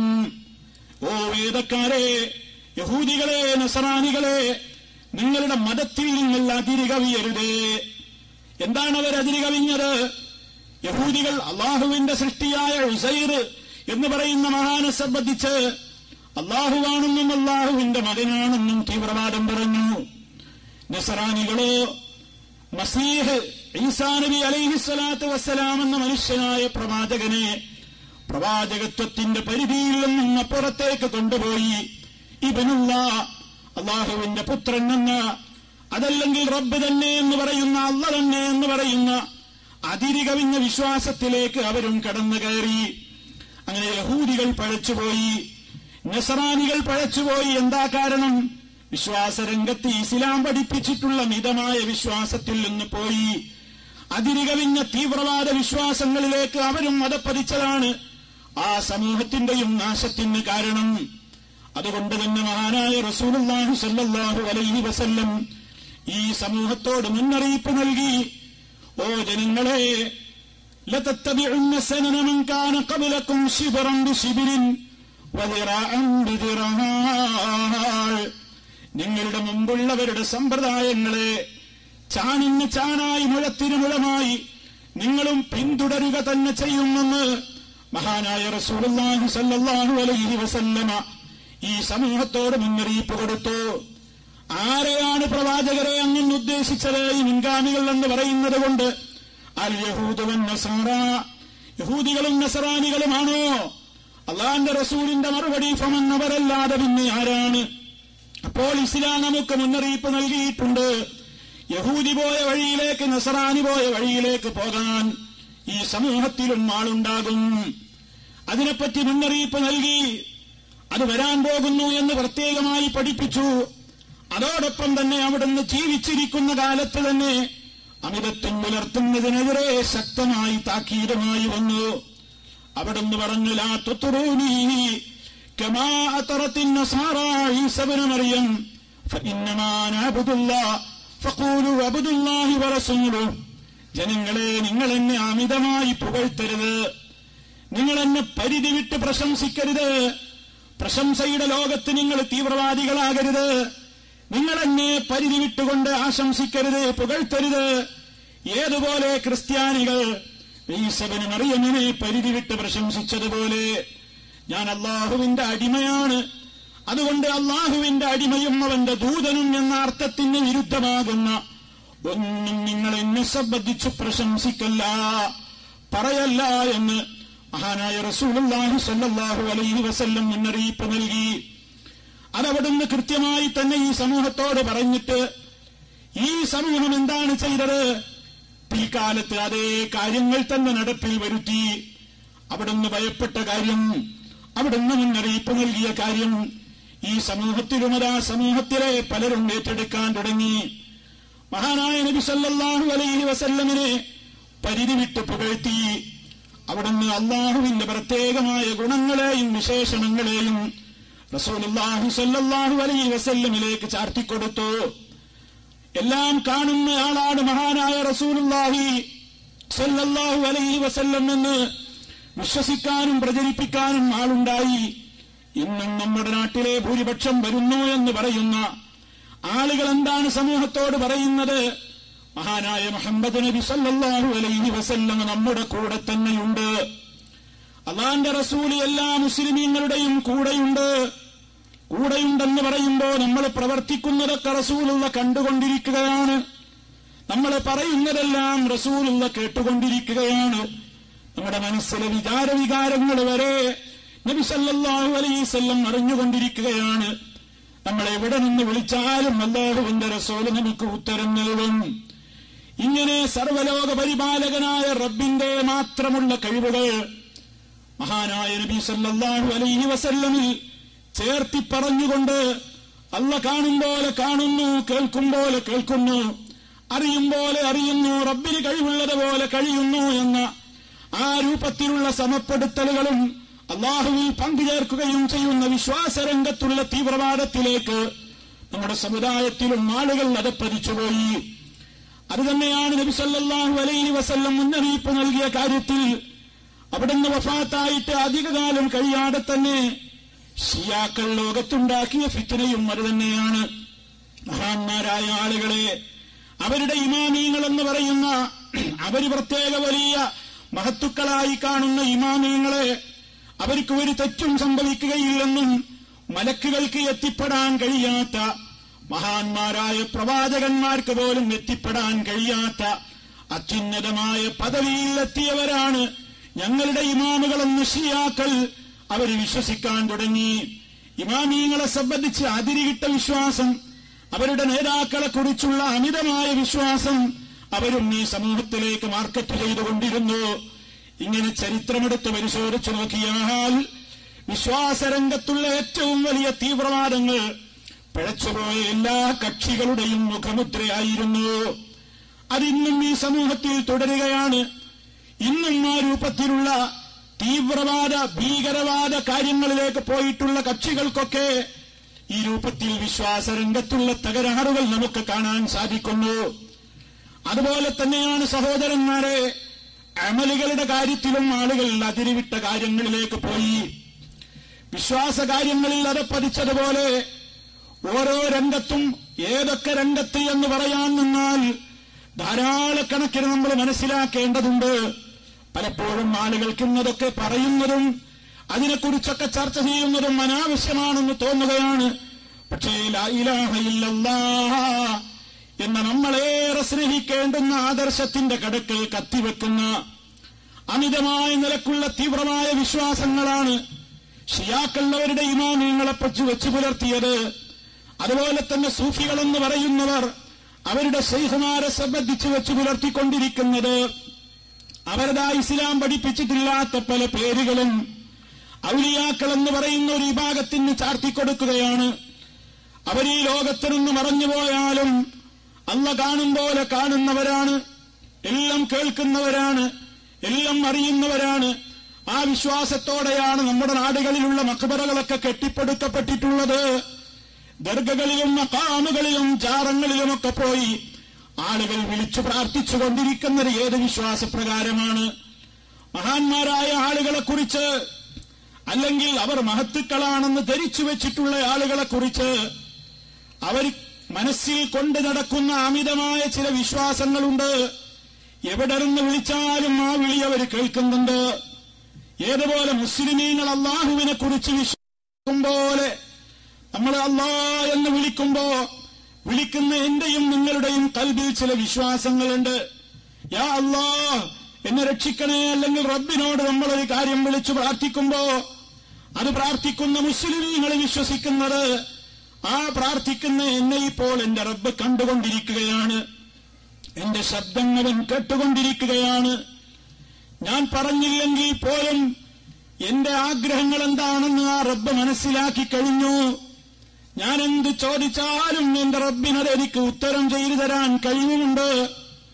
ആ വിശ്വാസമൊക്കെ നമ്മൾ അല്ലാഹുവിനോട് പ്രാർത്ഥിക്കുമ്പോൾ കൈമുതലായി നമ്മുടെ ഹൃദയങ്ങളിൽ ഉണ്ട്. അതുണ്ടാവുകയും വേണം. അപ്പോഴാണ് റബ്ബിലേക്കുള്ള ആ താഴ്മയും ആ വിനയവും ഒക്കെ നമുക്ക് പ്രകടമാകുന്നത്. എന്റെ റബ്ബിന്റെ ഭാഷ പ്രശ്നമല്ല. ഞാൻ ഏത് ഭാഷയിൽ, ഏത് സ്ഥലത്ത് വെച്ച്, എവിടെ വെച്ച് ഞാൻ എന്റെ റബ്ബിനോട് ഏത് കാര്യത്തിന് വേണ്ടി ചോദിച്ചാലും അതൊക്കെ വേറെ വേറെ കേട്ട് മനസ്സിലാക്കി ഉത്തരം ചെയ്യാൻ എന്റെ റബ്ബിന് കഴിയുമെന്ന് ഞാൻ അടിയുറച്ച് വിശ്വസിക്കുന്നു. ആ വിശ്വാസം എനിക്കുള്ളതുകൊണ്ടാണ്, നമുക്കുള്ളതുകൊണ്ടാണ് ഒരു 100 കൂട്ടം കാര്യങ്ങൾക്ക് വേണ്ടി ഒരു 100 പ്രദേശത്തിരുന്നു കൊണ്ടും നമ്മൾ പ്രാർത്ഥിച്ചുകൊണ്ടിരിക്കുന്നത്. ഒരേ സ്ഥലത്ത് വെച്ച് തന്നെ നമ്മൾ അള്ളാഹുവിനോട് പ്രാർത്ഥിച്ചുകൊണ്ടിരിക്കുമ്പോൾ ഈ ഇരിക്കുന്ന 100 കണക്കിന് ആളുകൾ ഇപ്പോൾ 1 മിനിറ്റ് പ്രാർത്ഥിച്ചോളൂ എന്ന് പറഞ്ഞ് ഞാനിവിടെ എന്റെ പ്രസംഗം നിർത്തിവെച്ച് ഒരു 2 മിനിറ്റ് നിങ്ങളെല്ലാവരും ഒന്ന് ദുആ ചെയ്തോളൂ എന്ന്, അതിനുള്ള അവസരമാണെന്ന് പറഞ്ഞാൽ ഈ ഇരിക്കുന്ന മഹാസദസ്സിൽ നിന്ന് തന്നെ ആയിരക്കണക്കിന് ദുആകൾ റബ്ബിലേക്ക് ഉയരും. ആ ദുആകളുടെ ആവശ്യങ്ങൾ ഒന്നായിരിക്കില്ല. ഇവിടെ കൂടിയ പലർക്കും പല ആവശ്യങ്ങളായിരിക്കും റബ്ബിനോട് ചോദിക്കാനുണ്ടാവുക. വ്യത്യസ്തങ്ങളായ കാര്യങ്ങളെക്കുറിച്ചാണ് ചോദിക്കാനുണ്ടാവുക. ഈ കാര്യങ്ങളൊക്കെ ഒരേ സദസ്സിൽ നിന്ന് വ്യത്യസ്തങ്ങളായ ആവശ്യങ്ങൾക്ക് വേണ്ടി റബ്ബിനോട് തേടുമ്പോൾ അതെല്ലാം വേറെ വേറെ കേട്ട് മനസ്സിലാക്കി ഉത്തരം ചെയ്തു കൊടുക്കാൻ കഴിവുള്ള ഒരു ശക്തി ഈ പ്രപഞ്ചത്തിലുണ്ടെങ്കിൽ അത് സർവലോക പരിപാലകനായ അല്ലാഹു റബ്ബുൽ ആലമീൻ അവൻ മാത്രമാണെന്നാണ് മുസ്ലിമീങ്ങൾ വിശ്വസിക്കുന്നത്. അതേ വിശ്വാസം അവന്റെ സൃഷ്ടികളെ കുറിച്ച് നമ്മുടെ മനസ്സിൽ വന്നാലോ, ഒരേ സ്ഥലത്തിരുന്നു കൊണ്ട് ഇനി അല്ലെങ്കിൽ മുഹീദ്ദീൻ ശൈഖെ രക്ഷിക്കണേ എന്ന് ഒരു 100 കൂട്ടം ആവശ്യങ്ങൾക്ക് വേണ്ടി ആയിരക്കണക്കിന് ആളുകൾ ലോകത്തിന്റെ വിവിധ ഭാഗങ്ങളിൽ നിന്ന് വിളിച്ചാലും ശൈഖ് ജീലാനി ആ ശബ്ദങ്ങളൊക്കെ വേറെ വേറെ കേട്ട് എല്ലാവർക്കും ഉത്തരം ചെയ്ത് എല്ലാവരെയും കണ്ട് എത്രത്തോളം എല്ലാവരുടെയും മനസ്സിന്റെ അകത്തുള്ള കാര്യങ്ങൾ പോലും കുപ്പിയകത്തുള്ള വസ്തുവിനെ പോലെ കാണാൻ ഞാൻ നിങ്ങളുടെ കൽബകം എന്നോ പറയുന്നു മാലപ്പാട്ടിൽ വിശേഷിപ്പിക്കപ്പെട്ടതുപോലെ ശൈഖ് മുഹീദ്ദീൻ അബ്ദുൽ ഖാദർ ജീലാനി ലോകത്തുള്ള അദ്ദേഹത്തെ വിളിച്ചു പ്രാർത്ഥിച്ചുകൊണ്ടിരിക്കുന്ന ആളുകളുടെ ശബ്ദം കേട്ട് അവരെ കണ്ട് അവരുടെ മനോവികാരങ്ങൾ പോലും അറിഞ്ഞ് അവർ ചോദിക്കുന്ന 100 കൂട്ടം ചോദ്യങ്ങൾക്ക് ഉത്തരം കൊടുക്കാൻ കഴിവുണ്ടെന്ന വിശ്വാസപ്രകാരമാണ് ലോകത്തിന്റെ വിവിധ ഭാഗങ്ങളിൽ നിന്ന് ഈ വിശ്വാസരംഗത്തുള്ള തീവ്രവാദം വെച്ച് പുലർത്തുന്ന മുഴുവൻ കക്ഷികളും ശൈഖ് ജീലാനി അടക്കമുള്ള അദ്ദേഹത്തെ പോലെയുള്ളവരെ വിളിച്ചു പ്രാർത്ഥിച്ചുകൊണ്ടിരിക്കുന്നതെങ്കിൽ ആ വിശ്വാസമാണ് ഇസ്ലാമിന്റെ കണ്ണിൽ ഏറ്റവും മഹാപാതകമായ ശിർക്ക് എന്ന പേരിൽ അറിയപ്പെടുന്നത്. അങ്ങനെ മഹാന്മാരെ സംബന്ധിച്ചുള്ള അമിതമായ, അവരെക്കുറിച്ച് വിശ്വസിക്കാൻ പാടില്ലാത്ത, അവരെക്കുറിച്ച് വെച്ചു പുലർത്താൻ പാടില്ലാത്ത തീവ്രമായ വിശ്വാസങ്ങൾ വെച്ച് പുലർത്തിയതാണ് മനുഷ്യന്റെ എല്ലാ പരാജയത്തിനും കാരണം. തീവ്രവാദത്തെക്കുറിച്ച് ചർച്ച ചെയ്യുമ്പോൾ ഇതാണ് പ്രാധാന്യപൂർവ്വം പറയേണ്ടത് എന്ന് നമ്മൾ മനസ്സിലാക്കേണ്ടതുണ്ട്. ഇതിൽ പരാജയപ്പെട്ടവരാണ് മറ്റുള്ള എല്ലാ പരാജയത്തിന്റെ മേഖലകളിലേക്കും പോയിക്കൊണ്ടിരിക്കുന്നത്. അതുകൊണ്ട് ആദ്യം തിരുത്തപ്പെടേണ്ടത് വിശ്വാസരംഗത്തുള്ള ഇത്തരത്തിലുള്ള തീവ്രവാദങ്ങളെയാണ്. അള്ളാഹു പഠിപ്പിച്ചിട്ടുള്ള ആ യഥാർത്ഥമായ വിശ്വാസത്തിന്റെ തനിമയിൽ നിന്ന് മാറി അതിരുകവിഞ്ഞ വിശ്വാസത്തിലേക്ക് സമൂഹം എടുത്തു ചാടിയപ്പോൾ അധപ്പതനത്തിന്റേതായ എല്ലാ രൂപത്തിലുള്ള സ്വഭാവങ്ങളും ആ സമൂഹങ്ങളിലൊക്കെ പ്രകടമായിട്ടുണ്ട്. അതുപോലെ നബി സല്ലല്ലാഹു അലൈഹി വസല്ലം മുന്നറിയിപ്പ് നൽകി, പ്രവർത്തന രംഗത്തുള്ള അതിരുകവിയലുകളെയും നിങ്ങൾ സൂക്ഷിക്കണം. ഇയ്യാകും ബിൽ ഗുലുവ്, അതിരുകവിയലുകളെ നിങ്ങൾ സൂക്ഷിക്കണം. പ്രവർത്തന രംഗത്തുള്ള അതിരുകവിയലും അമലുകളിൽ, പ്രവർത്തനങ്ങളിൽ അതിരുകവിഞ്ഞു പോകുന്നു. എങ്ങനെയാണ് പ്രവർത്തനങ്ങളിൽ അതിരുകവിയാന്ന് പറഞ്ഞാൽ, അള്ളാഹുവിന്റെ റസൂൽ സല്ലല്ലാഹു അലൈഹി വസല്ലമ പഠിപ്പിച്ചു തന്നിട്ടില്ലാത്ത പ്രവർത്തനങ്ങൾ ഇസ്ലാം ദീൻ എന്ന പേരിൽ സമൂഹം പുണ്യമുദ്ദേശിച്ചുകൊണ്ട് ചെയ്യുകയാണ്. അതിനാണെന്ന് നമ്മൾ ബിദ്അത്തുകൾ എന്ന് പറയുന്നത്. നബി സല്ലല്ലാഹു അലൈഹി വസല്ലമിന്റെ കാലത്ത് നല്ല ഉദ്ദേശം വെച്ച് പുലർത്തിക്കൊണ്ട് തന്നെ അള്ളാഹുവിന്റെ അടുക്കൽ നിന്ന് പ്രതിഫലം കിട്ടണം എന്ന വലിയ മോഹം മുൻനിർത്തിക്കൊണ്ട് തന്നെ മഹാന്മാരായ ചില സഹാബിമാർ ഞങ്ങളിനി ഒരിക്കലും രാത്രിയിൽ ഉറങ്ങുകയില്ല, സുദീർഘമായി നിസ്കരിക്കുകയായിരിക്കും എന്നൊരിക്കൽ നബി സല്ലല്ലാഹു അലൈഹി വസല്ലമിന്റെ വീട്ടിൽ വന്നുകൊണ്ട് പ്രതിജ്ഞ പറയുകയുണ്ടായി. അതുപോലെ തന്നെ വേറെ ചില ആളുകൾ, മറ്റു ചില ആളുകൾ വന്നുകൊണ്ട് ഇനി ഒരിക്കലും ഞാൻ പകൽ സമയത്ത് നോമ്പ് മുറിക്കുകയില്ല, എല്ലാ ദിവസവും എനിക്ക് നോമ്പനുഷ്ഠാനമായിരിക്കും എന്ന് വേറൊരു സഹാബിയും പ്രവാചക ഭവനത്തിൽ വന്നുകൊണ്ട് പ്രതിജ്ഞ എടുത്തു. മൂന്നാമത്തെ ഒരു സഹാബി പറഞ്ഞു, ഇനി ഞാൻ ഒരിക്കലും വിവാഹം കഴിക്കുകയില്ല. കാരണം വിവാഹ ജീവിതവും കുടുംബ ജീവിതവുമൊക്കെ ഇബാദത്തുകൾ ചെയ്യാനും ഇസ്ലാമിക പ്രവർത്തനങ്ങൾക്ക് മുന്നിട്ടിറങ്ങാനും ദീനിന്റെ മാർഗത്തിൽ ജിഹാദ് നടത്താനും സേവനം ചെയ്യാനുമൊക്കെ പലപ്പോഴും തടസ്സമായിരിക്കും. അതുകൊണ്ട് ഞാനിനി വിവാഹം കഴിക്കുകയില്ല. ഇങ്ങനെ 2-3 ആളുകളുടെ പ്രതിജ്ഞ മഹാനായ നബി സല്ലല്ലാഹു അലൈഹി വസല്ലം അറിഞ്ഞപ്പോൾ നബി സല്ലല്ലാഹു അലൈഹി വസല്ലം അവരെ വിളിച്ചു വരുത്തിക്കൊണ്ട് പ്രോത്സാഹിപ്പിക്കുകയല്ല ചെയ്തത്, മറിച്ച് പറഞ്ഞു, നിങ്ങളുടെ കൂട്ടത്തിൽ അള്ളാഹുവിനെ ഏറ്റവും കൂടുതൽ ഭയപ്പെടുന്ന, പടച്ചറബിനെ സൂക്ഷിച്ച് ജീവിക്കുന്ന ഒരാള് ഞാനാണ്. ജനങ്ങളെ, നിങ്ങളുടെ കൂട്ടത്തിൽ ഏറ്റവും കൂടുതൽ അള്ളാഹുവിനെ ഭയപ്പെടുന്നവൻ, ഏറ്റവും പടച്ചവനെ സൂക്ഷിച്ച് ജീവിക്കുന്നത് ഞാനാണ്. ആ എന്റെ സ്വഭാവം, ഞാൻ രാത്രിയിൽ ഉറങ്ങാറുമുണ്ട്, എഴുന്നേറ്റ് നിസ്കരിക്കാറുമുണ്ട്, ഞാൻ നോമ്പെടുക്കാറുമുണ്ട്, നോമ്പില്ലാത്ത ദിവസങ്ങളും എനിക്കുണ്ടാകാറുണ്ട്. സുന്നത്ത് നോമ്പുകളാണ് ഉദ്ദേശിക്കുന്നത്. അതുപോലെ തന്നെ ഞാൻ വിവാഹം കഴിച്ചിട്ടും കുടുംബജീവിതം നയിക്കുകയും ചെയ്യുന്നുണ്ട്. ഈ പാതയിൽ നിന്ന് വഴിമാറിക്കൊണ്ട് ആർക്കെങ്കിലും ഈ വഴി ശരിയല്ല, ഇതിനേക്കാൾ കൂടുതൽ ചെയ്യണം, എന്നാലേ അത് തഖ്വയാവുകയുള്ളൂ എന്നാർക്കെങ്കിലും തോന്നുന്നുവെങ്കിൽ ഫമൻ റഗിബ അൻ സുന്നതി, എന്റെ ഈ നടപടിക്രമത്തോട് ആർക്കെങ്കിലും നീരസം തോന്നുന്നുവെങ്കിൽ, ആർക്കെങ്കിലും വൈമുഖ്യം തോന്നുന്നുവെങ്കിൽ ഫലൈസ മിന്നീ, അവൻ എന്നിൽപ്പെട്ടവനല്ല എന്ന് മഹാനായ നബി സല്ലല്ലാഹു അലൈഹി വസല്ലം പഠിപ്പിക്കുകയാണ്. ഇവിടെ സഹോദരന്മാരെ, എന്താണ് ഇവിടെ സംഭവിച്ചത്? നല്ലതല്ലേ എന്ന് വിചാരിച്ചുകൊണ്ട് ഇസ്ലാമിന്റെ പ്രവാചകൻ നമുക്ക് പഠിപ്പിച്ചു തന്നിട്ടില്ലാത്ത ഒരു കാര്യം ആരെങ്കിലും അള്ളാഹുവിന്റെ റസൂലിലൂടെ അള്ള നമുക്ക് നിശ്ചയിച്ചു തന്നിട്ടുള്ള അതിർവരമ്പ് ലംഘിച്ചുകൊണ്ട് അപ്പുറത്തേക്ക് കടന്ന് പുതിയത് വല്ലതും ആരെങ്കിലും ദീനിന്റെ പേരിൽ കൊണ്ടുവന്നാൽ ഇസ്ലാം അതിൽ നിന്ന് ഒഴിവാണ്. മൻ അമില അമലൻ, ആരെങ്കിലും ഒരു പ്രവർത്തനം പ്രവർത്തിച്ചാൽ ലൈസ അലൈഹി അംറുന, ആ കാര്യം ചെയ്യണമെന്ന് നമ്മുടെ ഓർഡറില്ല. നബി സല്ലല്ലാഹു അലൈഹി വസല്ലം പറയാണ്, നമ്മുടെ ഓർഡറില്ലാത്ത ഒരു പ്രവർത്തനം ആരെങ്കിലും പ്രവർത്തിച്ചാൽ അത് തള്ളപ്പെടും, അത് തള്ളപ്പെടേണ്ടതാണ്. മഹാനായ റസൂലുള്ളാഹി സ്വല്ലല്ലാഹു അലൈഹി വസല്ലം ഓർമ്മപ്പെടുത്തി. അപ്പൊ ഇസ്ലാമിലില്ലാത്ത ഒരാചാരം ഈ സമൂഹത്തിൽ എത്ര സദുദ്ദേശത്തോടെ ആര് കൊണ്ടുവന്നാലും അത് ഇസ്ലാം അംഗീകരിക്കുന്നില്ല. അത് കർമ്മരംഗത്തെ തീവ്രവാദമായിട്ടാണ് ഇസ്ലാം അതിനെ കാണുന്നത്. അള്ള നിശ്ചയിച്ച ഒരു പരിധിയുണ്ട്, അതിൽ നിന്ന് കൂടരുത്. അള്ള നിശ്ചയിച്ചിരുന്ന കാര്യങ്ങളുണ്ട്, അതിൽ നിന്ന് കുറക്കാനും പാടില്ല. അങ്ങനെ മിതമായ നിലക്ക് ഇസ്ലാം പഠിപ്പിച്ച അതിർവരമ്പുകൾ ലംഘിക്കാതെ ആ കൃത്യമായ അതിർത്തിയിലൂടെ തന്നെ മുന്നോട്ട് പോകലാണ് മുസ്ലിമിന്റെ സമീപനം. അതേ സമീപനം സ്വീകരിക്കാത്ത പിഴച്ച കക്ഷികൾ പണ്ടുമുണ്ടായി. നബി സല്ലല്ലാഹു അലൈഹി വസല്ലം ഈ സഹാബിമാരെ തിരുത്തിയപ്പോ അവരതിൽ നിന്ന് ഒഴിവായി.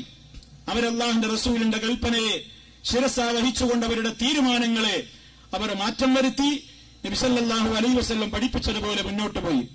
അതേ അവസരത്തിൽ നബി സല്ലല്ലാഹു അലൈഹി വസല്ലമിന്റെ വഫാത്തിന്റെ ശേഷം ഉടലെടുത്ത പിഴച്ച കക്ഷികളുടെ കൂട്ടത്തിൽ ഇന്നും നമുക്കൊക്കെ സുപരിചിതമായ പദമാണ് ഖവാരിജുകൾ എന്ന പ്രയോഗം. ആ ഖവാരിജ് ലോകത്ത് നടക്കുന്ന സർവ്വ തീവ്രവാദങ്ങളുടെയും ഭീകരവാദങ്ങളുടെയും ചരിത്രം അന്വേഷിച്ചു പോയാൽ എത്തിച്ചേരുന്ന ബീജം ആ ഖവാരിജുകൾ എന്ന് പറയുന്ന ഈ ഭാഗത്തെ നബി സല്ലല്ലാഹു അലൈഹി വസല്ലം പരിചയപ്പെടുത്തുകയുണ്ടായി. വരാൻ പോകുന്ന ഈ ഭാഗത്തിന്റെ ലക്ഷണം അന്ന് റസൂലുള്ളാഹിയുടെ കാലത്തവരില്ല, പക്ഷേ അധികം താമസിയാതെ ഇങ്ങനൊരു വിഭാഗം രംഗത്ത് വരും എന്ന് നബി സല്ലല്ലാഹു അലൈഹി വസല്ലം പറഞ്ഞപ്പോ അവരുടെ പല പ്രത്യേകതകൾ അവിടുന്ന് ഈ സമൂഹത്തോട് മുന്നറിയിപ്പ് നൽകി. അതിൽപ്പെട്ട ഒരു കാര്യമായിരുന്നു അവരുടെ നിസ്കാരം നിങ്ങളുടെ നിസ്കാരമൊക്കെ അപേക്ഷിച്ച് നോക്കുകയാണെങ്കിൽ അവരുടെ നിസ്കാരം എത്ര വലിയ നിസ്കാരമാണ്. അവരുടെ നിസ്കാരമൊക്കെ അപേക്ഷിച്ച് നോക്കിയാൽ നിങ്ങളുടേത് ഒന്നുമല്ല, നിസ്സാരമാണ്. അത്ര ദീർഘമായ നിസ്കാരങ്ങൾ. ധാരാളം നിസ്കരിക്കുന്ന കക്ഷികളായിരിക്കും ഈ പഴച്ച കക്ഷികളിൽ എന്നർത്ഥം. അതുപോലെ തന്നെ അവരെടുക്കുന്ന നോമ്പൊക്കെ കണ്ട നിങ്ങളുടെ നോമ്പൊക്കെ വളരെ ഒന്നും ആവില്ല ഇതിന്റെ മുമ്പിൽ. അത്ര നോമ്പെടുക്കുന്ന ആളുകൾ എന്ന് നബി സല്ലല്ലാഹു അലൈഹി വസല്ലം പറഞ്ഞു. പക്ഷേ യംറുഖൂന മിനദ്ദീൻ, ദീനില്ലെന്ന് മതത്തിൽ നിന്നവർ കുതറിച്ചാടി പുറത്തുപോകും. വേട്ടമൃഗത്തിലേക്ക് എയ്യപ്പെട്ടിട്ടുള്ള അമ്പ് വേട്ടമൃഗത്തെയും തുളച്ചിട്ടതിന്റെയും അപ്പുറത്തേക്ക് തെറിച്ചു പോകും പോലെ ഇസ്ലാമിൽ നിന്നവർ തെറിച്ചു പോകും, ഇസ്ലാമിൽ നിന്നവർ തെറിച്ചു പോകും എന്ന് മഹാനായ റസൂലുള്ളാഹി സ്വല്ലല്ലാഹു അലൈഹി വസല്ലം പറഞ്ഞു. അപ്പൊ അവരുടെ കുഴപ്പം ആരാധനകളിൽ ഇസ്ലാം പഠിപ്പിച്ചിട്ടില്ലാത്ത കുറെ കാര്യങ്ങൾ അവർ കൂട്ടിച്ചേർത്തു. പല തകരാറുകളുടെ കൂട്ടത്തിൽ ഒരു തകരാറായിരുന്നു അത്. ഒരുപാട് നിസ്കാരങ്ങൾ, ഒരുപാട് നോമ്പുകൾ. സഹാബത്ത് നിസ്കരിക്കുന്ന നിസ്കാരമല്ല, സഹാബത്തെടുക്കുന്ന നോമ്പല്ല, അതിനൊക്കെ പുറമെ ഇവർക്കൊരുപാടുണ്ട്. അവർക്കൊരുപാട് അനുഷ്ഠാനങ്ങളുണ്ട്, ദീർഘനേരമുള്ള ആരാധനകളുണ്ട്. ഖുർആനൊക്കെ നന്നായി പാരായണം ചെയ്യും, പക്ഷേ അവരുടെ തൊണ്ടയിൽ നിന്ന് താഴോട്ടിറങ്ങൂല. കാരണം എന്താ?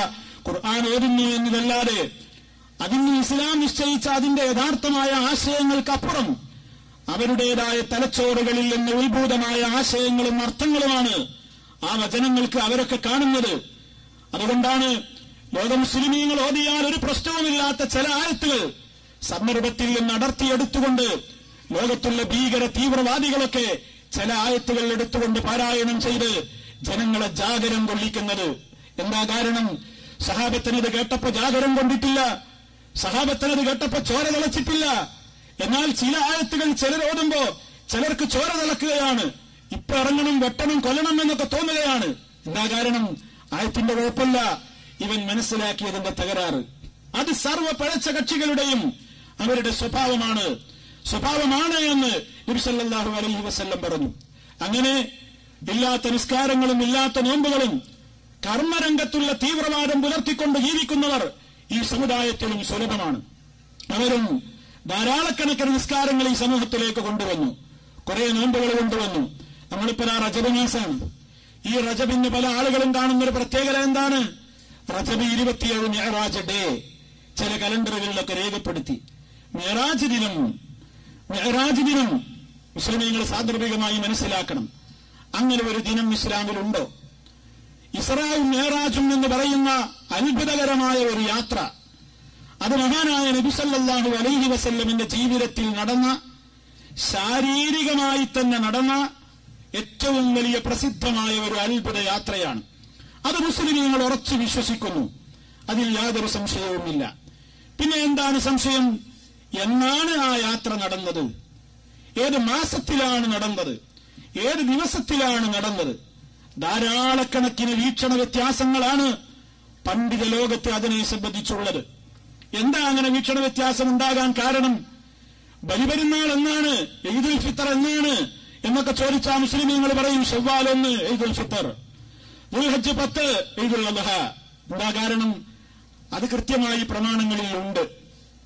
എന്നാണ് മിഅ്റാജ് ഡേ, അല്ലെങ്കിൽ എന്നാണ് ഇസ്രാ മിഅ്റാജും ഉണ്ടായത്? മറുപടി പറയാൻ കഴിയൂല.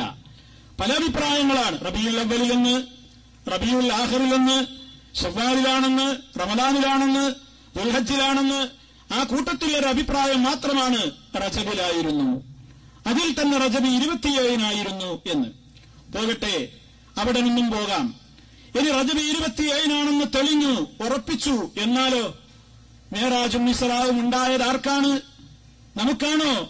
അല്ല, മഹാനായ റസൂലുള്ളാഹി സ്വല്ലല്ലാഹു അലൈഹി വസല്ലം. ആ നബി സ്വല്ലല്ലാഹു അലൈഹി വസല്ലമ അവിടുന്ന് ഞാൻ മിഅ്റാജ് പോയ ദിവസം എന്ന നിലക്ക്, അല്ലെങ്കിൽ ഇസ്രാ യാത്രയുണ്ടായ ദിവസം എന്ന നിലക്ക്, അതിന്റെ പിറ്റേന്നത്തെ പകൽ നോമ്പനുഷ്ഠിക്കുവാൻ വേണ്ടി സഹാബിമാരോട് പറഞ്ഞിട്ടില്ല. അങ്ങനെ ഒരു പ്രത്യേക നോമ്പില്ല. എന്നാൽ കർമ്മരംഗത്ത് തീവ്രവാദം വെച്ച് പുലർത്തുന്നവർ തിങ്കൾ നോമ്പിനുള്ള പ്രാധാന്യത്തെക്കാൾ, ഉള്ള വ്യാഴാഴ്ച നോമ്പിനുള്ള പ്രാധാന്യത്തെക്കാൾ, ഇസ്ലാം കൽപ്പിച്ചിട്ടുള്ള സുന്നത്ത് നോമ്പുകൾക്കുള്ള പ്രാധാന്യത്തെക്കാൾ അവർ ഈ നോമ്പുകൾക്ക് പ്രാധാന്യം പറയുന്നു. റജബ് 27 മിഅ്റാജ് നോമ്പനുഷ്ഠിച്ചാൽ 2 മാസം തുടർച്ചയായി നോമ്പനുഷ്ഠിച്ചതിന് സമാനമാണെന്ന കള്ളഹദീസ് ഈ സമൂഹത്തിലേക്ക് അവർ കൊണ്ടുവന്നിരിക്കുന്നു. അങ്ങനെ ഇല്ലാത്ത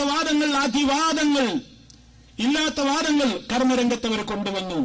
നമ്മുടെ നാട്ടിൽ നിന്നും ആളുകൾ മിഅ്റാജ് നോമ്പിന് വലിയ ആവേശമാണ്. അവർ തിങ്കൾ നോൽക്കൂല, വ്യാഴം നോൽക്കൂല, അറബി മാസത്തിലെ 13, 14, 15 നോൽക്കൂല. പലപ്പോഴും മിഅ്റാജ് നോമ്പ് അതിന് വലിയ ആവേശമാണ്. അതുപോലെ ബറാത്ത് നോമ്പ് എന്ന പേരുള്ളൊരു നോമ്പ്, ശഅബാൻ 15 പകൽ ആളുകൾ നോമ്പനുഷ്ഠിക്കുന്നു. ഇസ്ലാമിൽ അങ്ങനെ ഒരു നോമ്പുണ്ടോ? എല്ലാ മാസവും 13, 14, 15 ഉണ്ടെന്നല്ലാതെ ശഅബാൻ 15 മാത്രമായി കൊണ്ടൊരു ബറാത്ത് നോമ്പ് എന്ന പേരുള്ളൊരു നോമ്പുണ്ടോ? ഇല്ല. നിസ്കാരങ്ങൾ പുതിയതുണ്ടാക്കി. ബറാത്ത് നിസ്കാരം എന്ന പേരിൽ 100 റക്അത്ത് നിസ്കാരം, അതിന്റെ പോരിശകൾ എഴുതി സമൂഹത്തെ പഠിപ്പിച്ചുകൊണ്ടിരിക്കുന്നു. സ്വലാത്തുർ റഗായിബ് എന്ന പേരിൽ റജബിലെ ആദ്യത്തെ ആഴ്ചയിൽ നിർവഹിക്കാനുള്ള 12 റക്അത്ത് നിസ്കാരം, മിഅ്റാജ് നിസ്കാരം എന്ന പേരിൽ ഒരു സ്പെഷ്യൽ നിസ്കാരം സമൂഹത്തിലേക്ക് കൊണ്ടുവന്നു. ഇല്ലാത്ത നിസ്കാരങ്ങൾ, ഇല്ലാത്ത നോമ്പുകൾ. നമ്മുടെയൊക്കെ നാട്ടിൻപുറങ്ങളിൽ എന്നും പ്രായമുള്ള സ്ത്രീകൾ ഒരു 96 നോമ്പനുഷ്ഠിക്കുന്നത് കാണാൻ സാധിക്കും. അവരിൽ പലരും ആ നോമ്പിന് തുടക്കം കുറിച്ചു കഴിഞ്ഞു. റജബ്, ശഅബാൻ, റമളാൻ, അപ്പൊ തന്നെ 90ആയി. പിന്നെ ശവ്വാൽ 6 നോമ്പും 96 നോമ്പെടുക്കുക എന്നുള്ളത് ഇസ്ലാമിൽ വലിയ പുണ്യമാണ് എന്നവരെ ആരോ പഠിപ്പിച്ചു. ഇസ്ലാമിലുണ്ടോ? അല്ലാഹുവിന്റെ റസൂൽ റമളാൻ അല്ലാത്ത ഒരു മാസവും പൂർണ്ണമായി നോമ്പെടുത്തിട്ടില്ല. ഇസ്ലാം അങ്ങനെ തുടർച്ചയായി റജബും ശഅബാനും റമളാനും +6 അങ്ങനെ 96 നോമ്പെടുക്കുന്നവന് പുണ്യമുണ്ടെന്ന് എവിടെയും പഠിപ്പിച്ചിട്ടില്ല. പിന്നെ എവിടെ നിന്ന് ഈ അതിവാദങ്ങൾ വന്നു? എവിടെ നിന്ന് ഈ കർമ്മരംഗത്തുള്ള തീവ്രതകൾ വന്നു? അതാണ് ഞാൻ പറയുന്നത്. അള്ളാഹു നിശ്ചയിച്ചിട്ടുള്ള അതിർവരമ്പുകളിൽ നിന്ന് പുറത്തുപോയവർ പിന്നെ ഏതെല്ലാം പടുകുഴികളിലേക്കാണ്, എത്ര സദുദ്ദേശത്തോടുകൂടിയാണ് എന്ന് അവർ വാദിച്ചാലും ചെന്ന് വീഴുക എന്നുള്ളതിന് കയ്യും കണക്കുമില്ല. അവരാണ്, അത്തരത്തിലുള്ള ആളുകളാണ് സമൂഹത്തിലേക്ക് പല രൂപത്തിലുള്ള ബിദ്അത്തുകളും വീണ്ടും കൊണ്ടുവന്നത്. ഇനി സഹോദരന്മാരെ, ഇതുകൊണ്ടും അവസാനിച്ചില്ല തീവ്ര ഭീകരവാദങ്ങൾ. ആളുകളെ കുറിച്ചുള്ള തീരുമാനമെടുക്കലുകളിൽ തീവ്രത പുലർത്തുന്ന കക്ഷികളുണ്ട്. ആളുകളെ കാഫിറാക്കുക, ആളുകളെ മുബ്തദി എന്ന് മുദ്രകുത്തുക, ആളുകളെ ഫാസിഖ് എന്ന് മുദ്രകുത്തുക, അതിനൊക്കെ ഇസ്ലാം നിശ്ചയിച്ച ചില അതിർവരമ്പുകളുണ്ട്. എനിക്കൊരു വ്യക്തിയെ കാഫിർ എന്ന് വിളിക്കണമെങ്കിൽ, അല്ലെങ്കിൽ ഒരു വ്യക്തിയെ നീ മുശ്രിക്കാണെന്ന് പറയണമെങ്കിൽ, നീ കാഫിറാണെന്ന് വിധി പറയണമെങ്കിൽ, ഒരു പണ്ഡിതന് പറയണമെങ്കിൽ അതിന് ഇസ്ലാം കുറെ നിയമങ്ങൾ നിശ്ചയിച്ചിട്ടുണ്ട്. പെട്ടെന്നൊരാളിൽ ഒരു പ്രവർത്തനം കാണുമ്പോഴേക്കടാ നീ കാഫിറാണ്, നീ മുശ്രിക്കാണെന്ന് പറയാൻ ഇസ്ലാം അനുവാദം തന്നിട്ടില്ല. അതിന് ഒരുപാട് നിയമങ്ങൾ, കടമ്പകളുണ്ട്. അതുപോലെ ഒരാളെ കുറിച്ച് ഫാസിഖെന്ന്, അതുപോലെ തന്നെ ബിദ്അത്തുകാരൻ, മുബ്തദി എന്നൊക്കെ വിലയിരുത്തണമെങ്കിൽ ഇസ്ലാം അതിൻ്റെതായ നിയമങ്ങൾ പാലിക്കാൻ പറഞ്ഞിട്ടുണ്ട്. ആ നിയമങ്ങൾ പാലിക്കാതെ അയാളുടെ മനസ്സെന്താണെന്ന്, അല്ലെങ്കിൽ അയാളുടെ അവസ്ഥ എന്താണെന്ന് അറിയാതെ എടുത്തു ചാടുന്ന തീരുമാനത്തെ ഇസ്ലാം ശക്തമായ നിലയ്ക്ക് എതിർക്കുകയാണ് ചെയ്തിട്ടുള്ളത്. സഹോദരന്മാരെ, നമ്മൾ പലപ്പോഴും നമ്മൾ മനസ്സിലാക്കിയിട്ടില്ലാത്ത ഒരു ചരിത്രത്തിന്റെ വശമുണ്ട്. നബി സല്ലല്ലാഹു അലൈഹി വസല്ലം, ആ റസൂൽ സല്ലല്ലാഹു അലൈഹി വസല്ലമിന്റെ കാലത്ത് മദ്യപാനിയായ ഒരു വ്യക്തി ഉണ്ടായിരുന്നു. ആ വ്യക്തി എപ്പോഴും കുടിച്ച് പലപ്പോഴും നബി സല്ലല്ലാഹു അലൈഹി വസല്ലമിൽ നിന്ന് അടിയേറ്റ് വാങ്ങേണ്ടി വന്നിട്ടുള്ളയാളാണ്. അങ്ങനെ അദ്ദേഹത്തെ ഇതുപോലെ മദ്യപിച്ച് വീണ്ടും റസൂലുള്ളാഹിയുടെ കോർട്ടിൽ ഹാജരാക്കപ്പെട്ടു. മദ്യപിച്ചതിന്റെ ശിക്ഷ നബി സല്ലല്ലാഹു അലൈഹി വസല്ലം അദ്ദേഹത്തിന് അടി നടപ്പാക്കി. ആ അടി നടപ്പാക്കിക്കൊണ്ടിരിക്കുന്ന വേളയിൽ ഒരാൾ പറഞ്ഞു, സഹാബിമാരുടെ കൂട്ടത്തിൽ ഒരാൾ പറഞ്ഞു, അല്ലാഹുമ്മ ലഅൻഹു, അദ്ദേഹത്തെ ശപിക്കണേ അല്ലാഹ്. അദ്ദേഹത്തിന്റെ പേരിൽ ലഅനത്ത് ചൊരിഞ്ഞു, ശാപവാക്യങ്ങൾ ചൊരിഞ്ഞു. നബി സല്ലല്ലാഹു അലൈഹി വസല്ലം പറഞ്ഞു, ലാ, പാടില്ല, അദ്ദേഹത്തെ ശപിക്കരുത് നിങ്ങൾ. അദ്ദേഹം യുഹിബ്ബുല്ലാഹ വ റസൂലഹ, അള്ളാഹിനെയും അള്ളാഹിന്റെ റസൂലിനെയും അയാൾ സ്നേഹിക്കുന്നുണ്ട്. അള്ളാഹിനെയും അള്ളാഹിന്റെ റസൂലിനെയും സ്നേഹിക്കുന്നുണ്ട്. ഞാൻ ഈ സംഭവം എന്റെ സഹോദരങ്ങളുടെ ശ്രദ്ധയിൽപ്പെടുത്തിയത് അള്ളാഹിനെ റസൂലിനെ സ്നേഹിക്കുന്നുണ്ട് എന്ന് വാദിച്ചുകൊണ്ട് എല്ലാവർക്കും കുടിക്കാനുള്ള ലൈസൻസ് അല്ല. മറിച്ച് ഒരു ശിക്ഷ നടപ്പാക്കുന്ന നേരത്ത് ആ വ്യക്തിയെ ശപിച്ചുകൊണ്ട് സംസാരിക്കുമ്പോ നബി സല്ലല്ലാഹു അലൈഹി വസല്ലം അതിനെ തടയിട്ടുകൊണ്ട് അതിന്റെ ഗൗരവം പറയാണ്. അദ്ദേഹത്തിന്റെ മനസ്സിൽ റബ്ബിനോട് അള്ളാഹുവിനെ അദ്ദേഹം സ്നേഹിക്കുന്നുണ്ട്, റസൂലിനെ സ്നേഹിക്കുന്നുണ്ട്. ഒരു ദുർബല നിമിഷത്തിൽ പെട്ടുപോയ ഒരു കാര്യത്തിന്റെ പേരിൽ ഒരു കാഫിറിനോട് പറയേണ്ടുന്ന ലഅനത്ത് നിങ്ങൾ നടത്തരുത് എന്ന നിലയ്ക്ക് നബി സല്ലല്ലാഹു അലൈഹി വസല്ലമ ഒരു പാഠം ഈ സമൂഹത്തിന് കൃത്യമായി പകർന്നു നൽകുകയാണ്. ഇന്നും ഈ സമൂഹത്തെ കാഫിറാക്കിക്കൊണ്ടിരിക്കുന്ന പ്രവണത സമൂഹത്തിൽ വർദ്ധിച്ചുകൊണ്ടിരിക്കുന്നു. ഭരണാധികാരികൾ, മുസ്ലിം ഭരണാധികാരികളുടെ മേൽ കുഫറിന്റെ ഫത്വ. അതുകൊണ്ട് ഭരണാധികാരികൾ മുഴുവനും കാഫിറുകളാണ്. അവരെ മുഴുവനും വാളിനിരയാക്കണം. രാജ്യത്തെ അക്രമങ്ങളും ഭീകരവാദങ്ങളും ഗവൺമെന്റ് സ്ഥാപനങ്ങൾ ബോംബിട്ട് തകർക്കണം. അങ്ങനെ എല്ലാ ഭരണകൂടങ്ങളും കുഫറിന്റേതാണെന്ന് പറഞ്ഞുകൊണ്ട് സമൂഹത്തിലേക്കുള്ള കുഫറിന്റേതായ ഫത്വകൾ നിർബാധം തീവ്ര ഭീകരവാദികളിൽ നിന്ന് ദിനേന ഒഴുകിക്കൊണ്ടിരിക്കുകയാണ്. എവിടെ നിന്നായി ഇതിന്റെയും ഉത്ഭവം? നബി സല്ലല്ലാഹു അലൈഹി വസല്ലം മുന്നറിയിപ്പ് നൽകിയ ഇതേ കക്ഷികൾ, ഖവാരിജികൾ എന്ന് പറയുന്ന കക്ഷികൾ, മഹാന്മാരായ സ്വഹാബത്തിനെ കാഫിറുകളാക്കി, സഹാബിമാരെ കാഫിറുകളാക്കി, അവരെ വിശ്വസിക്കുന്ന അനുകൂലിക്കുന്ന ആളുകളുടെ രക്തം അനുവദനീയമാണെന്ന് പറഞ്ഞു. അവരെ കൊന്നുകളയൽ നിർബന്ധമാണ്, കൊല്ലൽ പുണ്യകർമ്മമാണ് എന്ന് സമൂഹത്തിന്റെ ബോധവൽക്കരണം നടത്തി. അങ്ങനെ മുസ്ലിമീങ്ങളെ അറുകൊല നടത്തുന്ന, അവരുടെ രക്തം ചിന്തൽ അനുവദനീയമാണെന്ന് പ്രഖ്യാപിക്കുന്ന, എല്ലാവരെയും കാഫിറാക്കി തള്ളുന്ന ഖവാരിജികൾ എന്ന് പറയുന്ന പഴച്ച കക്ഷി, അവരുടേതായ പിൻഗാമികളായ ആളുകൾ അതേ പേരിലല്ലാതെ ലോകത്തിന്റെ വിവിധ ഭാഗങ്ങളിൽ ഇസ്ലാമിന്റെ പേരിൽ ഭീകരവാദം പകർന്നുകൊണ്ടിരിക്കുകയാണ്.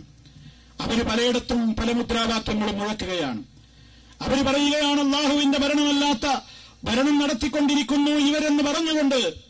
ഇവരൊക്കെ പിഴച്ചവരാണ്, സുഖിയന്മാരാണെന്ന് പറഞ്ഞവരുടെയൊക്കെ പേരിൽ കാഫിറുകളെന്ന് മുദ്രകുത്തി കാഫിറുകളെ കൊല്ലൽ പുണ്യകർമ്മമാണ്, ആ രംഗത്തുള്ള നമ്മുടെ ജീവൻ അർപ്പിക്കൽ ഷഹാദത്താണ്, രക്തസാക്ഷ്യമാണ് എന്ന് സമൂഹത്തിന്റെ ബോധവൽക്കരണം നടത്തിക്കൊണ്ടിരിക്കുന്നു.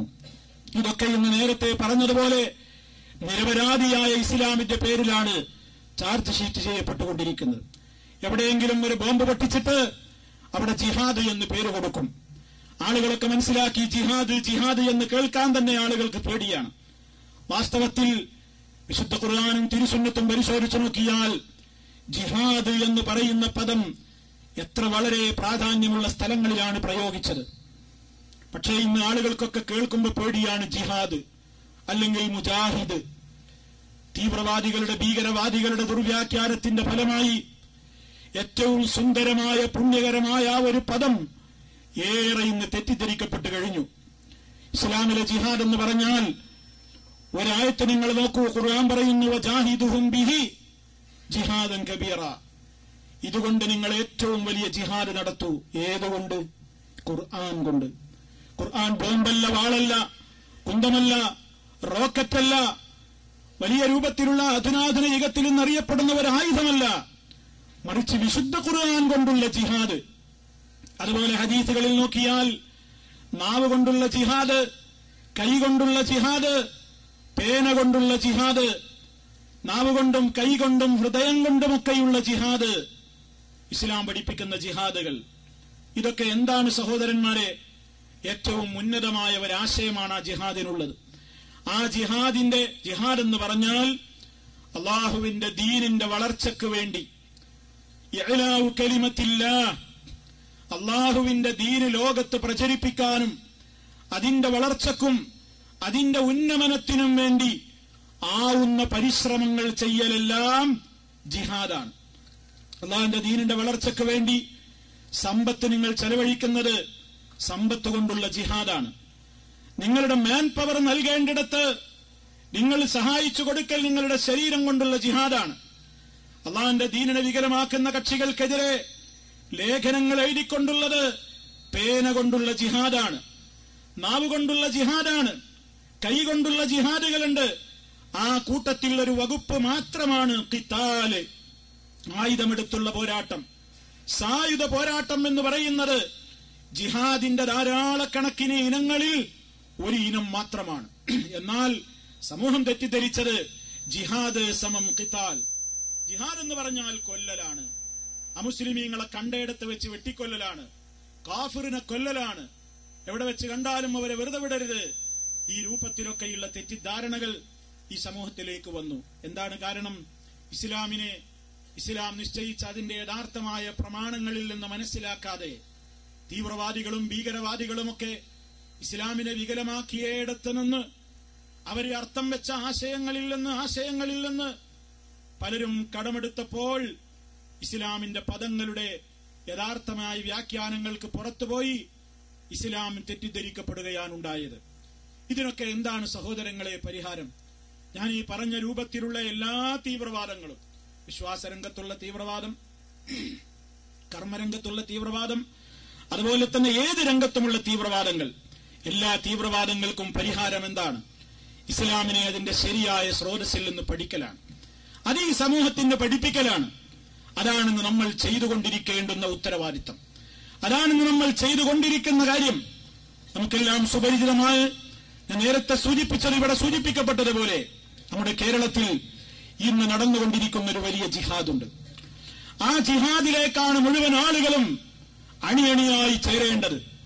ഏതാണ് ആ ജിഹാദ്? അത് വാളും കുന്തവും ആയുധവും എടുത്തുള്ള ജിഹാദല്ല. ആരുടെയും വീടുകൾ ചുട്ടുകരിക്കുന്ന ജിഹാദല്ല. എവിടെയും ബോംബ് പൊട്ടിക്കുന്ന ജിഹാദല്ല. മറിച്ച് നമ്മൾ ഇന്ന് നമ്മുടെ ഇന്ത്യ രാജ്യത്തുള്ള സ്വാതന്ത്ര്യം ഉപയോഗപ്പെടുത്തിക്കൊണ്ട് നമ്മൾ ഇന്നൊരു വലിയ ജിഹാദിലാണ്. ആ ജിഹാദാണ് ഇന്ന് നമ്മുടെ എല്ലാ വീടുകളിലും കയറിയിറങ്ങിക്കൊണ്ട് നമ്മൾ നിർവഹിച്ചുകൊണ്ടിരിക്കുന്ന ജിഹാദ്. 1,17,00,000 വരുന്ന വീടുകളുണ്ട് കേരളം എന്ന് പറയുന്ന നമ്മുടെ മലയാള മണ്ണിൽ. 1,17,00,000 വീടുകൾ. ആ വീടുകളിൽ മുഴുവനും ഇസ്ലാമിന്റെ സന്ദേശം എത്തിക്കുവാനുള്ള തീവ്രമായ കഠിനമായ ഒരു പരിശ്രമത്തിലാണ് നമ്മുടെ പ്രവർത്തകരുള്ളത്. 6 ലക്ഷത്തിലേറെ വീടുകൾ ഇതിനകം കയറിക്കഴിഞ്ഞു. 1 കൊല്ലമായിട്ടേ തുടങ്ങിയിട്ടുള്ളൂ. എന്റെ സഹോദരങ്ങൾ മനസ്സിലാക്കണം, 1 കൊല്ലം മാത്രം പിന്നിട്ടിട്ടുള്ള ഈ പ്രവർത്തനം 6 ലക്ഷത്തിലേറെ വീടുകൾ അക്ഷരാർത്ഥത്തിൽ കയറിക്കഴിഞ്ഞു. നമ്മുടെ ലക്ഷ്യം നേടണമെങ്കിൽ ഒരുപാട് ദൂരം ഇനിയും താണ്ടണം. 1,17,00,000 വീടുകളിൽ 6 ലക്ഷത്തിൽ മാത്രമാണ് കയറിയതെങ്കിൽ 1,10,00,000 ഇനിയും നമ്മുടെ മുമ്പിൽ താണ്ടാൻ കിടക്കുകയാണ്. പക്ഷേ നമുക്ക് നിരാശയില്ല, തളർച്ചയില്ല. ആവേശത്തോടെ നമ്മുടെ പ്രവർത്തകന്മാർ വീടുകൾ തോറും കയറിയിറങ്ങിക്കൊണ്ടിരിക്കുകയാണ്. എന്താണ് ആ പ്രവർത്തനം എന്ന് അറിയാത്ത ആളുകളുണ്ടെങ്കിൽ ഞാൻ അവരുടെ അറിവിലേക്കായി ചില കാര്യങ്ങൾ നിങ്ങളുടെ ശ്രദ്ധയിൽ കൊണ്ടുവരികയാണ്. ഈ കാലഘട്ടത്തിന്റെ ജിഹാദാ പറയുന്നത്. 2 ആളുകൾ വീതം അടങ്ങുന്ന ഒരു സംഘം, 2 ആളുകൾ വീതം അടങ്ങുന്ന ഒരു സംഘം ഒരു വീട്ടിൽ കയറി ചെല്ലുന്നു. ആ വീട്ടിൽ കയറി ചെന്ന് ആ വീട് ഏതാണെന്ന് നോക്കുന്നില്ല. മുസ്ലിമിന്റെതോ അമുസ്ലിമിന്റെതോ, ഈശ്വരവിശ്വാസമുള്ളവരുടെയോ നിരീശ്വരവാദിയുടെയോ, അതൊന്നും പരിഗണിക്കുന്നില്ല. ആരുടേതായിരുന്നാൽ ഒരു വീട്ടിൽ കയറി ചെന്നാൽ ഇസ്ലാമികമായ സന്ദേശങ്ങൾ നമ്മൾ കൈമാറുന്നു. നേരത്തെ ഇവിടെ പറഞ്ഞില്ലേ, ജീവിതം എന്തിനു വേണ്ടി? ഇസ്ലാമിനെ കുറിച്ച് മൊത്തത്തിൽ പരിചയപ്പെടുത്തുന്ന ഒരു കൊച്ചു പുസ്തകം അതാ വീട്ടുകാർക്ക് കൊടുക്കുന്നു. ഇസ്ലാമിനെ കുറിച്ച് പരിചയപ്പെടുത്തുന്ന വിവിധ വിഷയങ്ങൾ പ്രതിപാദിച്ചിട്ടുള്ള സീഡികൾ, ഈ സീഡികളും പുസ്തകം ലഘുലേഖയും അടങ്ങുന്ന ഒരു കിറ്റ് എല്ലാ വീടുകളിലും നമ്മൾ കൊടുക്കുന്നു. പല വീടുകളിലും ചെന്നപ്പോ അവിടെ കയറിയിറങ്ങിയ പ്രവർത്തകന്മാർക്ക് പറയാനുണ്ടായിരുന്ന അനുഭവങ്ങളുണ്ട്.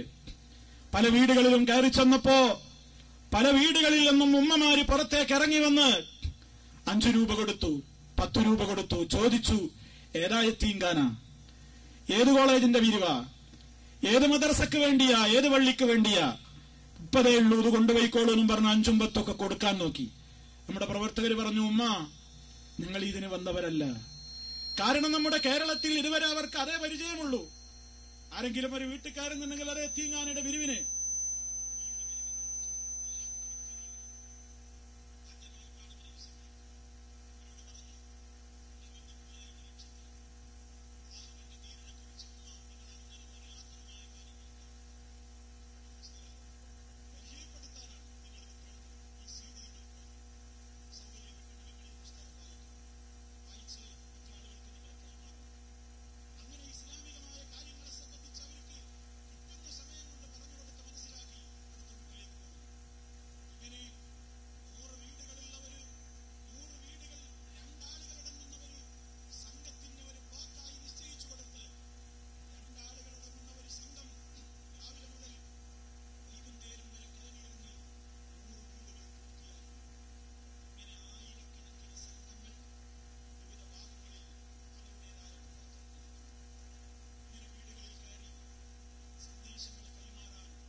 നിങ്ങളുടെ റിയാലല്ല, അല്ലെങ്കിൽ ഞാൻ ഉൾക്കൊള്ളുന്ന UAE ദിർഹമല്ല, അതല്ലെങ്കിൽ കുവൈത്ത് ദീനാറല്ല. നമ്മുടെ രാജ്യത്തിന്റെ, ഇന്ത്യ രാജ്യത്തിന്റെ 25 രൂപ ഒരു വീട്ടിൽ ഈ സന്ദേശം എത്തിക്കുന്നതിന് നമുക്ക് മെറ്റീരിയൽസ് കൈമാറുന്നതിനുള്ള ചെലവുണ്ട്. ഞാൻ എന്റെ പ്രിയപ്പെട്ടവരോട് പറയാൻ, നിങ്ങളൊക്കെ അതിന്റെ ഭാഗവാക്കാളികളാവണം, നിങ്ങളൊക്കെ അതിൽ പങ്കാളികളാവണം. നിങ്ങൾ സ്പോൺസർ ചെയ്യുന്നവർ 100 വീട്, നിങ്ങൾ സ്പോൺസർ ചെയ്യുന്നവർ 1000 വീട്, നിങ്ങൾ സ്പോൺസർ ചെയ്യുന്ന 10,000 വീട്, അല്ലെങ്കിൽ എത്ര വീടുകളാണോ നിങ്ങൾക്ക് സ്പോൺസർ ചെയ്യാൻ കഴിയുക. ഒരു വീടൊന്നുക്ക് 25 രൂപ വെച്ച് എത്ര വീടുകളിലേക്ക് ഈ സത്യത്തിന്റെ സന്ദേശം കൈമാറാനുള്ള, ഈ രൂപത്തിലുള്ള സഹായം ചെയ്യാൻ എന്നെ കൊണ്ട് കഴിയുമെന്ന് എന്റെ ഈ ശബ്ദം ശ്രവിക്കുന്ന മുഴുവൻ സഹോദരീ സഹോദരന്മാരും ഒരു ആലോചനക്ക് സമയം കണ്ടെത്തിക്കൊണ്ട് നിങ്ങൾ ഈ സംരംഭത്തിന് കരുത്തു പകരണം എന്നീ അവസരത്തിൽ ഞാൻ ഓർമ്മപ്പെടുത്തുകയാണ്. സഹോദരങ്ങളെ, ഇസ്ലാമിനെ വികലമായി തെറ്റിദ്ധരിപ്പിച്ചുകൊണ്ടിരിക്കുമ്പോൾ നമ്മുടെ മുമ്പിൽ പ്രതിരോധിക്കാൻ ഇതേ വഴിയുള്ളൂ, നമ്മുടെ മുമ്പിൽ പ്രതിരോധിക്കാൻ ഇതേ വഴിയുള്ളൂ. ശാന്തമായ അന്തരീക്ഷത്തിൽ എന്താണ് ഇസ്ലാം എന്ന് പറഞ്ഞു കൊടുക്കുക, ഇസ്ലാമിന്റെ ലാളിത്യവും മറ്റു സമുദായങ്ങളോടുള്ള ഇസ്ലാമിന്റെ സമീപനവും എന്താണെന്ന് പരിചയപ്പെടുത്തുക. ഒരു അമുസ്ലിമിനോട് സ്വീകരിക്കേണ്ട സമീപനം എന്താണ് ഇസ്ലാം നമ്മോട് ആ വിഷയത്തിൽ ഖുർആനിലൂടെ പറഞ്ഞിട്ടുള്ളത്, ഓരോ രംഗത്തുമുള്ള ഇസ്ലാമിന്റെ കാഴ്ചപ്പാട് തെറ്റിദ്ധാരണകളില്ലാതെ ഈ സമൂഹത്തിന്റെ മുമ്പിൽ പകർന്നു കൊടുക്കൽ മാത്രമേ നമ്മുടെ മുമ്പിൽ കരണീയമായിട്ടുള്ളൂ. ആ മാർഗത്തിലേക്ക് നിങ്ങളുടേതായ സഹായങ്ങൾ ഉണ്ടാകണമെന്ന് സാന്ദർഭികമായി ഞാൻ എന്റെ സഹോദരങ്ങളോട് പറയാം. ഇതാണ് ഡോർ ടു ഡോർ എന്ന് പറയുന്ന സംരംഭം. നമ്മുടെ നാട്ടിൽ നിന്ന് ദഅ്വ സംരംഭം 6 ലക്ഷത്തോളം വീടുകൾ പിന്നിട്ട് ഇനിയും കോടിയിലപ്പുറം വരുന്ന വീടുകളിലേക്ക് ലക്ഷ്യം വെച്ചുകൊണ്ട് ഇന്നും അത് അനുസ്യൂതം തുടർന്നുകൊണ്ടിരിക്കുകയാണ്. അതിനുള്ള സഹായങ്ങൾ ഈ രാജ്യത്തിനൊന്ന് ഒഴുകണം, ഞാൻ എന്റെ പ്രിയപ്പെട്ടവരോട് ഓർമ്മപ്പെടുത്തുകയാണ്. അത് മാത്രമല്ല, ജനത്തിരക്കുള്ള പ്രദേശങ്ങളിൽ, ആളുകൾ കൂടുന്ന കേന്ദ്രങ്ങളിൽ, റെയിൽവേ സ്റ്റേഷനുകളുടെ പരിസരങ്ങളിൽ, ബസ് സ്റ്റാൻഡുകളിൽ, ജനത്തിരക്കുള്ള ഫുട്പാത്തുകളിൽ, നഗരങ്ങളിലൊക്കെ ഇതിനു പുറമെ, വീടുകളിൽ പോയിട്ടുള്ള ദഅ്വത്തിന് പുറമെ നാം ചെറിയ ചെറിയ ചില കൂടാരങ്ങൾ വെച്ച്, കിയോസ്കുകൾ എന്ന പേരിൽ ചെറിയ ഒരു കൂടുണ്ടാക്കിയിട്ട് അതിൽ ഏതാനും ഖുർആൻ പരിഭാഷകളും ലഘുലേഖകളും സീഡികളും ഇസ്ലാമിനെ കുറിച്ചുള്ള തെറ്റിദ്ധാരണകൾക്ക് മറുപടി പറയുന്ന പുസ്തകങ്ങളും അടങ്ങുന്ന അത്തരത്തിലുള്ള ബുക്കുകൾ വെച്ച് അതിൽ നടന്നു പോകുന്ന, തിരക്ക് പിടിച്ച ജീവിതത്തിന്റെ ഇടയ്ക്ക് നടന്നു പോകുന്ന ആളുകളെ, സഹോദരാ, ഒരൽപ്പം നിങ്ങൾക്ക് തിരക്കൊഴിഞ്ഞു കിട്ടുമ്പോൾ ഈ സന്ദേശം ഒന്ന് വായിക്കൂ എന്ന് പറഞ്ഞ് വിശുദ്ധ ഖുർആനിന്റെ പരിഭാഷയും അതുപോലെ തന്നെ സീഡികളും പുസ്തകങ്ങളും ലഘുലേഖകളുമൊക്കെ കൈമാറുന്ന ഒരു സംരംഭവും നാട്ടിൽ നടന്നുകൊണ്ടിരിക്കുന്നുണ്ട്. ആ രൂപത്തിലുള്ള പ്രവർത്തനങ്ങളിലും സഹോദരങ്ങളെ, നമ്മുടെ നാട്ടിൽ അത്തരത്തിൽ ഒരു ഫുട്പാത്തിലോ ഏതെങ്കിലും ഒരു ഭാഗത്തോ അങ്ങനെ ഒരു കിയോസ്ക് എന്ന് പറയുന്ന ആ ഒരു ചെറിയ കൂടാരം വെക്കുവാനുള്ള ചെലവ് നമ്മുടെ ഇന്ത്യൻ രൂപ 4000-ന്റെയും 5000-ന്റെയും ഇടക്കാണ്. രാജ്യത്തിന്റെ വിവിധ ഭാഗങ്ങളിൽ അത്തരത്തിലുള്ള കിയോസ്കുകൾ സ്ഥാപിച്ചുകൊണ്ട് ഇസ്ലാമിനെ കുറിച്ചുള്ള തെറ്റിദ്ധാരണകൾ തിരുത്തുന്ന സംരംഭങ്ങൾക്ക് നമ്മുടെ കൈരളി, മുസ്ലിം കൈരളി, മലയാളക്കര സാക്ഷ്യം വഹിച്ചുകൊണ്ടിരിക്കുകയാണ്. വ്യത്യസ്ത മേഖലകളിലുള്ള ആളുകൾ എന്ന് ഇസ്ലാമിനെ അറിഞ്ഞുകൊണ്ടിരിക്കുന്നു. ഇസ്ലാമിനെ അറിയിക്കുവാനുള്ള ശാന്തമായ, സമാധാനത്തോടുകൂടെയുള്ള, തീവ്രവാദങ്ങളില്ലാത്ത നിലക്കുള്ള ശ്രമങ്ങളുടെ ഉദാഹരണങ്ങളാണ് ഈ പറയുന്നത്. ഇനിയും ഒട്ടേറെ നമുക്ക് മുന്നേറാനുണ്ട്. ഇന്ന് രാവിലെ ഇവിടെ ലോഞ്ച് ചെയ്തില്ലേ, ഒരു റേഡിയോയെ കുറിച്ച് പറഞ്ഞില്ലേ, പീസ് റേഡിയോ എന്ന പേരിൽ. എല്ലാ മുക്കുമൂലകളിലും റേഡിയോ ശ്രവിച്ചുകൊണ്ടിരിക്കുന്ന ആളുകളുണ്ട്. റേഡിയോ ശ്രവിച്ചുകൊണ്ടിരിക്കുന്ന ആളുകളുടെ കാതുകളിലേക്ക് ഇസ്ലാമിനെ കുറിച്ച് ഉയർത്തിവിട്ടുകൊണ്ടിരിക്കുന്ന തെറ്റിദ്ധാരണകൾക്ക് സമയോചിതവും സാന്ദർഭികവുമായ നിലക്ക് മറുപടികൾ കൂടി ഉൾക്കൊള്ളിച്ചുകൊണ്ട് റേഡിയോ പ്രോഗ്രാമുകൾ ഇൻഷാ അല്ലാഹുവിന്റെ തൗഫീഖ് ഉണ്ടെങ്കിൽ വരാൻ പോവുകയാണ്. ആ രൂപത്തിലുള്ള സംവിധാനങ്ങളും ഇസ്ലാമിനെ പരിചയപ്പെടുത്തുവാനുള്ള മാർഗങ്ങളായിക്കൊണ്ട് നമ്മൾ ആവിഷ്കരിച്ചുകൊണ്ടിരിക്കുകയാണ്. ഈ സംരംഭങ്ങളൊക്കെ നമ്മുടെ മുമ്പിലുണ്ട്. എനിക്കൊന്നും ചെയ്യാനില്ല, അല്ലെങ്കിൽ എനിക്കൊന്നും ചെയ്യാനുള്ള വഴി ഞാൻ കണ്ടില്ല എന്ന് നമുക്ക് ആർക്കും ഇനി പറഞ്ഞൊഴിഞ്ഞു മാറാൻ കഴിയില്ല. അല്ലാഹുവിന്റെ ദീനിന്റെ വളർച്ചക്കും ഉന്നമനത്തിനും വേണ്ടി ആർക്കൊക്കെ എന്തൊക്കെ ചെയ്യാൻ കഴിയാമോ അതെല്ലാം ചെയ്യാനുള്ള അവസരങ്ങൾ ഇന്ന് നമ്മുടെ മുമ്പിലുണ്ട് സുഹൃത്തുക്കളെ. അതിനിറങ്ങുമ്പോൾ നാമായി മാറണം എന്ന് മാത്രം. അല്ലാഹുവിന്റെ ദീനിനെ പരിചയപ്പെടുത്താൻ ഇറങ്ങുന്നവന് നിങ്ങളെ കണ്ടാൽ അത് തോന്നില്ലല്ലോ എന്ന് പറയിപ്പിക്കരുത്. നമ്മൾ മുസ്ലിമാകണം. നമ്മുടെ ജീവിതത്തിൽ അത് വേണം, നമ്മുടെ നടപ്പിരിപ്പുകളിൽ അത് വേണം, നമ്മുടെ സംസാരങ്ങളിൽ അത് വേണം, നമ്മുടെ എല്ലാ കാര്യങ്ങളിലും ഇസ്ലാം വേണം. ഇസ്ലാമിൽ നിന്ന് തെറ്റിദ്ധരിപ്പിച്ചുകൊണ്ടിരിക്കുന്ന ആളുകളൊക്കെ ഇസ്ലാമിനെ വികലമാക്കാൻ ശ്രമിക്കുന്നത് സാംസ്കാരികമായി മുസ്ലിമീങ്ങളെ അധപ്പതിക്കാൻ നോക്കിയിട്ടാണ്. സമൂഹത്തെ ഏറ്റവും വലിയ അധപ്പതനത്തിന്റെ പടുകുഴിയിലേക്ക് ജനങ്ങളെ കൊണ്ടുപോകുന്ന കക്ഷികളൊക്കെ സ്വീകരിച്ചിട്ടുള്ള തന്ത്രം സാംസ്കാരികമായി അവരെ അധപ്പതിപ്പിക്കലാണ്. തോന്നിവാസങ്ങളിലേക്ക്, ലഹരിയിലേക്ക്, വഴിവിട്ട സെക്സിലേക്ക്, അതുപോലെ തന്നെ ലൈംഗികമായ അധപ്പതനത്തിലേക്ക്, മദ്യത്തിന്റെയും മദിരാക്ഷിയുടെയും ലോകത്തേക്ക് സമൂഹത്തെ കൊണ്ടുപോവുകയാണ്. മുസ്ലിം പെൺകുട്ടികൾ പോലും മറ്റുള്ളവരുടെ പിന്നാലെ ഒളിച്ചോടിക്കൊണ്ടിരിക്കുന്ന കാഴ്ച, മറ്റുള്ളവരുടെ പിന്നാലെ പോകുന്ന കാഴ്ച, രാമന്റെയും അബൂബക്കറിന്റെയും ജോസഫിന്റെയും കൂടെ ഒളിച്ചോടുന്ന കാഴ്ച. ഒരു പെണ്ണിന് പെറ്റ തള്ളയെപ്പോലും വേണ്ട, എനിക്കെന്റെ ഉപ്പയെ വേണ്ട, ഇന്നലെ കണ്ട രാമനെ മതി, ജോസഫിനെ മതി, ഇന്നലെ കണ്ട ആശാരിയെ മതി, ഇന്നലെ കണ്ട അബൂബക്കറിനെ മതി എന്ന് പറഞ്ഞ് ഇസ്ലാമിന്റെ എല്ലാവിധത്തിലുള്ള അതിർത്തികളെയും ലംഘിച്ചുകൊണ്ട് വ്യഭിചാരത്തിന്റെ മേഖലകളിലേക്ക് ചേക്കേറിപ്പോകുന്ന, കൂടുമാറിപ്പോകുന്ന പെൺകുട്ടികൾ കോടതി വരാന്തയിൽ വെച്ച് സ്വന്തം പെറ്റ തള്ളയെപ്പോലും തള്ളിപ്പറയേണ്ടി വരുന്നൊരു ദുരന്തം. അതാണ് ഇന്ന് നമ്മുടെ ലോകത്തുള്ള സാംസ്കാരികമായ അധപ്പതനം. നമ്മളൊക്കെ തന്നെയാണ് ഇതിന് വഴിവെച്ചു കൊടുത്തത്. നമ്മുടെ വീടുകളിൽ സ്ഥാപിതമായിട്ടുള്ള ടെലിവിഷനുകളിലൂടെ ആണും പെണ്ണും തുണിയുരിഞ്ഞുകൊണ്ട് ആടിപ്പാടി തിമർക്കുന്നത്, ബാപ്പയും ഉമ്മയും പെങ്ങളും ആങ്ങളയും മക്കളും ഭാര്യയും ഭർത്താവും ഒന്നിച്ചിരുന്ന് കണ്ട് തോന്നിവാസങ്ങളുടെ ലോകത്തേക്ക് നമ്മളെല്ലാം ഒന്നിച്ചിരുന്ന് ആസ്വദിച്ചപ്പോൾ നമ്മുടെ കൂട്ടത്തിൽ നിന്ന് ചാടിപ്പോകാൻ പെൺകുട്ടികളുണ്ടായി, പലരെയും കൊണ്ടുവരാൻ ആൺകുട്ടികളുണ്ടായി, ജാരസന്തതികളുണ്ടായി. സ്വന്തം ബാപ്പയെപ്പോലും പേടിച്ച് ഒരു പെൺകുട്ടിക്ക് സ്വന്തം വീട്ടിൽ പോലും രക്ഷയില്ലെന്നായി. സ്വന്തം പിതാവിനാൽ ഗർഭം ധരിക്കപ്പെട്ടവൾമാരുണ്ടായി. എവിടേക്കായി സമൂഹം പോയത്? വ്യഭിചാരത്തിന്റെ ലോകത്തേക്ക്. എന്താണ് കാരണമായത്? പഠിക്കേണ്ടവർ പഠിച്ചില്ല. അതുകൊണ്ട് പലർക്കും തന്ത്രം എന്ന നിലക്കും അല്ലാതെയുമൊക്കെ വ്യഭിചാരത്തിന്റെ എല്ലാവിധത്തിലുള്ള പ്രചാരങ്ങളും ലോകത്ത് ഉണ്ടാക്കി തീർക്കാൻ പലരും ശ്രമിച്ചുകൊണ്ടിരിക്കുന്നുണ്ട്. ബോധവൽക്കരണം ആവശ്യമാണ്. ഫാസിസ്റ്റുകൾ ഒരു ഭാഗത്ത്, ഇസ്ലാമിനെ തകർക്കുവാൻ ഉദ്ദേശിക്കുന്ന ആളുകൾ മറ്റൊരു ഭാഗത്ത്, സാംസ്കാരികമായി മനുഷ്യനെ തകർക്കുവാൻ ഉദ്ദേശിക്കുന്ന ആളുകൾ വേറൊരു ഭാഗത്ത്, എല്ലാവരും ഇസ്ലാമിനെ തകർക്കുവാൻ വേണ്ടിയുള്ള ഈ ശക്തമായ മുന്നേറ്റത്തിൽ പ്രതിരോധിക്കുവാൻ ബോധവൽക്കരണം മാത്രമാണ് നമ്മുടെ മുമ്പിലുള്ള വഴി. ഇസ്ലാം എന്താണെന്ന് പഠിപ്പിക്കുക, പടച്ചവനെ പേടിയുള്ളവരാക്കുക, അള്ളാഹുവിനെ ഭയപ്പെടുന്ന സന്താനങ്ങൾ ഉണ്ടാവട്ടെ, കുടുംബങ്ങൾ ഉണ്ടാവട്ടെ. ആ രൂപത്തിലുള്ള ബോധവൽക്കരണത്തിനാണ് സഹോദരങ്ങളെ ഇസ്ലാം തീവ്രതക്കെതിരെ എന്ന ക്യാമ്പയിൻ നമ്മൾ സംഘടിപ്പിച്ചു വരുന്നത്, ഇവിടെ സംഘടിപ്പിച്ചിട്ടുള്ളത്. അതുപോലെ തന്നെ പല രൂപത്തിലുള്ള ഈ ലക്ഷ്യങ്ങളും മുൻനിർത്തിക്കൊണ്ട് പല ക്യാമ്പയിനുകളും ഇനിയും ഇവിടെ വരാൻ പോകുന്നു.